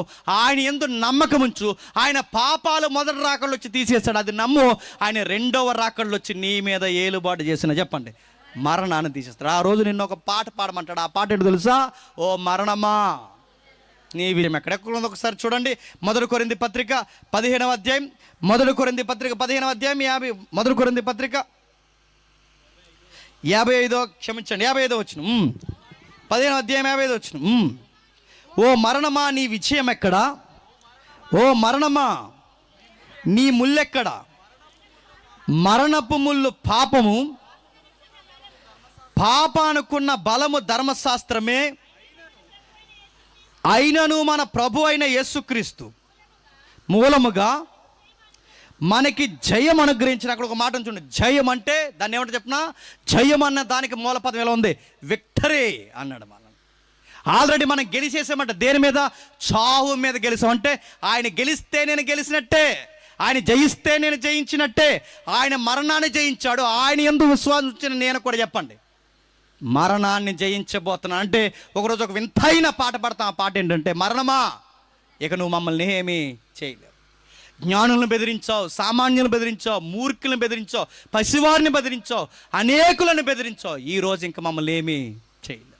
మరణాన్నే ఎక్కిరించి నిలబడతామంట, మరణం మీదే కేకలేస్తామంట, మరణం మీదే పాట పాడతామంటారు. ఇక నువ్వు మమ్మల్ని ఏమీ చేయలేవు. ఇప్పుడు చెప్పండి, యేసుక్రీస్తు వారిని ఎందుకు నమ్ముకోవాలి అంటే, ఇల్లు వస్తుంది, వాకులు వస్తుంది, తర్వాత విషయం. యేసుక్రీస్తు వారిని ఎందుకు నమ్ముకోవాలంటే, ఆయన నమ్ముకుంటే మరణించి తిరిగి లేస్తే నిత్యత్వం వస్తుందని నమ్ముతున్నామని చెప్పండి. అందుకు బైబిల్ నమ్మండి. ఈ బైబిల్ సారం ఎందుకో తెలుసా? ఈ జీవితం శాశ్వతమైనది కాదు. ఎందుకంటే డబ్బున్నవాడైనా డబ్బు లేనివాడైనా చనిపోతాడు, ధనికుడైనా ధనికుడు కాకపోయినా చనిపోతాడు, దరిద్రుడైనా సామంతుడైనా చనిపోతాడు. ఇది ఎలాగో శాశ్వతం కాదు. శాశ్వతమైనది ఒకటి ఉంది, దాని పేరు నిత్యత్వం. దాని కొరకు ఆయన ప్రాయశ్చిత్తం చేశాడు. ఆయనకు మనం రుణం ఉండిపోయాం. అది ఎప్పటికీ తీర్చలేని రుణం. అందుకే అపోస్తులకి ఆ విషయం అర్థమైంది కనుక వాళ్ళు ఏమంటారు తెలుసా? మేము క్రీస్తునకు దాసులు అంటారు. పేతురు కానీ పౌలు కానీ వీళ్ళందరూ మేము క్రీస్తునకు దాసులం అని ఎందుకంటారంటే, వాళ్ళకి తెలుసు ఒక విషయం ఏంటంటే, రక్తమిచ్చి మమ్మల్ని కొన్నాడు, ఆ రుణాన్ని మేము ఎప్పటికీ తీర్చలేము. ఈరోజు కుర్చీలో కూర్చున్నారంటే ఆయనకు రుణం ఉండిపోయాం. ఈరోజు నేను ఇక్కడ నిలబడ్డానంటే రుణం ఉండిపోయాం. ఇంకా బతికి బట్టగట్టామంటే ఆయనకు రుణం ఉండిపోయాం. ఇంకా ఊహేలకందరూ మాట ఏంటో తెలుసా? నేడో రేపో వస్తాడు, మనల్ని అందరినీ తిరిగి లేపుతాడు మేఘాల మీద చెప్పండి తీసుకెళ్ళిపోతాడు. అందుకు యేసుప్రభు నమ్మాలి. ఎందుకు నమ్మే పెద్దమ్మ యేసుప్రభుని అంటే, వాళ్ళ పిల్లట బెంగెట్టుకుని నమ్మింది. నీ పిల్లి కోసం యేసుప్రభు నమ్ముతావా? యేసుప్రభుని ఎందుకు నమ్మంటే ఈ కారణం ఇది నడుతున్నాడు. సిల్లీ థింగ్స్ ఇవన్నీ వీటి కోసం కాదు. యేసుప్రభు ఎందుకు బిగ్ ప్రాజెక్ట్ ఉంది. ఆ బిగ్ ప్రాజెక్ట్ ఏంటంటే, పాపం పోయింది మొదటి రాకల్లో, 2వ రాకల్లో మరణం పోతుంది. మానవ జీవితం ఇక్కడ శాశ్వతమైనది కాదు. భూలోకము పరలోకం అనుసంధానమై ఒక మహాపట్నంలో ఉండబోతున్నాం. ఆ మహాపట్నంలో లవ్ ఫీస్ట్ ఉంటుంది. అదే గొర్రె పిల్ల వివాహ మహోత్సవ ప్రేమ విందు జరగబోతుంది. అక్కడికి మనం వెళ్ళబోతున్నాం. అందుకు యేసుప్రభుని నమ్మండి. యేసుప్రభుని ఎందుకు నమ్మారంటే ఉద్యోగం కోసం, యేసుప్రభు ఎందుకన్నా ఈ విషయాలు కదండి. అవి ఉన్నా ఉండకపోయినా అది పెద్ద ప్రాబ్లం కాదు. యేసుప్రభుని ఎందుకు నమ్మామంటే, నన్ను మళ్ళీ బతికిస్తాడు. ఇక మళ్ళీ నా శరీరం వాడిపోదు, నా కళ్ళు మందగించిపోవు, నా శరీరం కుసించిపోదు, నిత్యము యవ్వనంతో బతుకుతాను. ఎలాంటి యవ్వనంతో అంటే, ఆదాము తప్పు చేయకముందు ఎంత యవ్వనంగా ఉండేవాడో మళ్ళీ అలాంటి యవ్వన జీవితం నీకు నాకు చెప్పండి రాబోతుంది. ఆ ఆదాము చేసిన తప్పుకి ఈ కడపటి ఆదాము ఇరుగుడుగా మన కొరకు చనిపోయాడు, తిరిగి లేచాడు, నమ్మమన్నాడు, మళ్ళీ వచ్చి మనల్ని చెప్పండి తిరిగి లేపుతానన్నాడు. ఈ రాత్రి మీకు అర్థమైతే బయట వాళ్ళు ఎవరైనా అడిగితే చెప్పండి, యేసుప్రభుని ఎందుకు నమ్ముకున్నారంటే, అక్కడ పని అవ్వలేదు కనుక ఇక్కడికి వచ్చాను, ఇక్కడ పని అవ్వలేదు కనుక అక్కడికి, ఈ కబుర్లు చెప్పకండి. ఇలాగే కనుక మీరు యేసుప్రభు వారిని నమ్మితే, మళ్ళీ చెప్తున్నాను, ఇలాగే కనుక మీరు యేసుప్రభు వారిని నమ్మితే రేపొద్దు నీ దేవుడిని మార్చేసి ఎక్కడో పని అవుతుందంటే ఆ గుడికి కూడా పోతారు మీరు. లేరా? యేసుప్రభు వారిని ఎంత సీపుగా అర్థం చేసుకుంటారంటే, ఒక ఆవిడ గొడవడేస్తుంది యేసుప్రభు వారితో. ఏదో కూర వండిందంట, ఆ పప్పులో ఉప్పు తక్కువైందంట. ఆయన తిట్టాడు, ఎలా ఉందని అడిగిందంట. అడిగితే భర్త, నీ మొహంలో ఉంది పప్పు, ఎప్పుడు ఇలాగే తగలెట్టావు అన్నాడట. అప్పుడు ఏమందంట, బయటకు వచ్చి అలా ఆయనతో ఏమనకుండా ఇలా పక్కకు వచ్చి, చెప్పాలి కదా అందంట. ఎవరినే? యేసుప్రభు వారిని. అంటే ఈవిడ పప్పులు ఉప్పు తక్కువైపోయిందని ఈవిడ పరలోకంలో యేసుప్రభు వారికి కంగారైపోయి చెప్పాలి కదా అనగానే, వస్తున్నాను కుమారి అనాలన్నమాట. యేసుప్రభు అర్థమయ్యాడు, నీ పప్పు నువ్వుని నేను అడుగుతున్నాను. యేసుప్రభు అర్థమయ్యాడా? చాలామంది చూడండి సిల్లీ థింగ్స్తో యేసుప్రభు వారిని బ్యాక్మెయిల్ చేసే మాటలు మాట్లాడుతున్నారు. కొంతమంది అంటున్నారు, ఇదిగో ఇలా బలగొడతారు, ఇలా బలగొడతారు, నువ్వు దీవించు, నువ్వు దీవిస్తావు అడుగుతున్నా. దీవించడు, ఏం చేస్తావు? ఆ డిమాండ్లే మాట్లాడు. దేనిని నమ్మాలో అది నేర్చుకో, ఏది కేంద్రీకరించాలో అది నేర్చుకో. కొంతమంది అడుగుతున్నారు, నువ్వు చేయకపోతే రేపు నుంచి నీతో మాట్లాడినా. ఒక అమ్మాయి ఉంది కోవైట్ నుంచి, అప్పుడు ఎప్పుడో చేసేది, ఇప్పుడు చేయడం మానేసిందండి. దరిద్రం వదిలిపోయింది అనుకున్నాను. చేసేది అన్నయ్య అని మాట, ఏదో మంచి చెడు చెప్పేవాడిని. ఆ చేసినప్పుడు ఒక రోజు అంటుంది, అన్నయ్య రేపు నుంచి నేను డాడీతో మాట్లాడానంటే, వాళ్ళ డాడీ ఏమనుకున్నాను నేను. రేపు నుంచి డాడీతో మాట్లాడినాని అన్నది. ఏమ్మా అని అడిగితే, మాట్లాడినాని 3 రోజుల నుంచి ఫాస్టింగ్ ఉన్నాను, ఇంక నాకు ఇప్పటికీ ఆన్సర్ రాలేదు, మాట్లాడినాని అన్నది. నాకు మతి లేదు, ఇందుకే ఏ డాడీ అంటే ఆ డాడీ అని చెప్పింది. అప్పుడు నన్ను, ఆ డాడీ కోసం మాట్లాడినంటున్నావా? ఆ డాడీతో మాట్లాడే ఇప్పుడు ఈవిడ గారు కోపమించి 3 రోజులు ఉపవాసం ఉందని ఇప్పుడు దేవుడి కార్యం జరిగించి ఇంక రేపు నుంచి నీతో మాట్లాడినాను. కానీ పరలోకాన్ని పరిపాలిస్తున్న దేవుడు వెంటనే కంగారైపోయి, నా బిడ్డ మాట్లాడట్లేదు ఎలాగని చెప్పి ముల్లోకాల కార్యాలు ఆపేసి ఇప్పుడు ఈవిడ గారి దగ్గరకు వచ్చేయాలి. నేను అడుగుతున్నాను, యేసుప్రభు అర్థమయ్యాడా? ఎందుకు ఇలాంటి గాలి ప్రార్థనలో గాలి మాటలు ఎందుకోసం చెప్పినా మీకు స్టార్టింగ్లో చెప్పాను. ఈ బైబిల్ ఏంటో మీకు అర్థం అవ్వకపోతే ఈ దేవుడు ఏంటో కూడా అర్థం కాదు, గుర్తుపెట్టుకోండి. ఈ బైబిల్ యొక్క సూత్రం ఏంటో అర్థం కాకపోతే ఇంత ఎలా మాట్లాడకూడదు. అందుకే నేను కోరుకునేది ముగించే ముందు ఒకటే, ఈ బైబిల్ని చదవండి. క్యాలెండర్ల మీద చదివినా, మీ రెగ్యులర్ బైబిల్లో చదవండి, వాగ్దానం కార్డులు చదివినా, మీ ఉన్న సొంత బైబిల్ చదవండి. దీన్ని చదవండి. ఇది చదివితేనే ఎలా మాట్లాడాలో, ఎందుకు నమ్ముకోవాలో, దేని మీద కేంద్రీకరించాలో మీకు అర్థమవుద్ది. ఈయనగా మీరు నమ్మితే ఆయన నమ్మదగిన దేవుడు ఖచ్చితంగా మనల్ని మళ్ళీ తిరిగి లేపు నిత్యత్వంలో కూర్చోబెడతాడు. అపోస్తులు అందుకే నమ్మారు, ఆది సంఘం అందుకే నమ్మింది. అందుకే వాళ్ళ భూములు అడగలేదు, వాకిళ్ళు అడగలేదు. వాళ్ళు అడిగిందల్లా ఒకటే, నువ్వు వచ్చినప్పుడు మమ్మల్ని జ్ఞాపకం చేసుకోవచ్చాలన్నారు. మనం కూడా అదే అడుగుదాం, మనం కూడా అదే కోరుకుందాం. దేవా, ఈ భూమి మీద ఉన్నా లేకపోయినా ఎలాగ మరణిస్తాం, మాకు కావాల్సింది ఏంటంటే నిత్య జీవం, నువ్వుండు స్థలంలో మేము ఉంటామని ఒక మాట ఇచ్చావుగా, ఆ స్థలంలో ఉండాలని నమ్ముకుంటున్నాం అనండి. దేవుడు మిమ్మల్ని మీ బిడ్డల్ని ఆశీర్వదించి నిత్యత్వానికి నడిపించునుగాక. Amen, amen, amen. ప్రార్థన చేసుకుంటాం. Thank you. ప్రేమగల తండ్రి, కృపగల దేవ, విలువైన సంగతుల తండ్రి మీరు అందించినందుకు మీకు స్తుతులు స్తోత్రములు. మా ప్రతికూలమైన పరిస్థితుల్లో తండ్రి, మా భయంకరమైన పరిస్థితుల్లో తండ్రి, అందరికీ తండ్రి అనుకూల పరిస్థితులు ఏర్పరిచి, వాతావరణాన్ని తండ్రి అనుకూలపరిచి, బలహీనలను దౌర్భాగ్యమైన మాతో తండ్రి వాక్యం మాట్లాడుతున్నందుకు మీకు స్తుతులు స్తోత్రములు తండ్రి. మీ బిడ్డలను బట్టి మిమ్మల్ని స్తుతిస్తున్నాం తండ్రి. అందరూ చక్కగా ఒక్కరు కూడా కదిలిపోకుండా ఈ బలమైన వాక్యాలు విన్నారు తండ్రి. ప్రతి ప్రాంతానికి తండ్రి పలుమార్లు ఈ సంగతులు అవసరం దేవా. భయపడవలసిన విషయం భయపడకుండా అనవసరమైన విషయాలకు భయపడుతున్నారు. మేము భయపడవలసింది పాపానికి, మేము భయపడవలసింది మరణానికి, మేము భయపడవలసింది పాతాళానికి తండ్రి. అది కోరాహు కుమారులు గుర్తించారు, దాన్ని గుర్తించారు కనుకే వారు భయం లేకుండా ప్రతి మనుష్యుడు ఆలోచించమని చెప్పారు తండ్రి. ఆ పురాతనమైన కీర్తనకి తండ్రి వారి చేతులెత్తి ప్రార్థన చేశారు. ఎవరు మమ్మల్ని విడిపిస్తారన్నప్పుడు తండ్రి దానికి జవాబుగా వచ్చిన వాడే మీ సుతుడు, దైవం, మా దైవం తండ్రి. మీ కుమారుడు ఇళ్ళలోకి వచ్చి మా కొరకు బలైపోయాడు, మరణించాడు, తిరిగి లేచాడు, ఒక బతుకుని చూపించాడు. ఇలానే రేపు మీరు కూడా ఉండబోతున్నారని మాకు ఒక ధైర్యం ఇచ్చాడు తండ్రి. అందుకు తండ్రి మేము నమ్ముకుంటున్నాం. ఈ రాజ్యంలో హక్కుదారులం, ఈ రాజ్యంలో తండ్రి పౌరులం, ఈ రాజ్యంలో తండ్రి నిత్యత్వం కొరకు ఎదురు చూస్తున్న వారం తండ్రి. ఈ ధన్యత మాకు అనుగ్రహించినందుకు మీకు స్తుతులు స్తోత్రములు తెలియజేస్తూ పేరున వీరందరినీ మీ చేతులకు అప్పగిస్తూ ఈ నాయకుల్ని, కాపర్ని, పెద్దల్ని, వారి ఆరోగ్యాల్ని, వారి సంఘాన్ని తండ్రి, ఈ పరిసర ప్రాంతాల్లో సేవం చేస్తున్న ప్రతి దైవజుడిని కాచి కాపాడతారని కోరుతున్నాం. ఎవరైనాను మమ్మల్ని శత్రులుగా భావించి మమ్మల్ని చెడ్డగా తండ్రి మా మీద మాటలు పలికి ఉంటే వారిని క్షమించండి, వారిని మీ చేతులుగా అప్పగిస్తూ క్రీస్తున్నామని ప్రార్థన సమర్పిస్తున్నాం తండ్రి. Amen, amen, amen. సెలవు.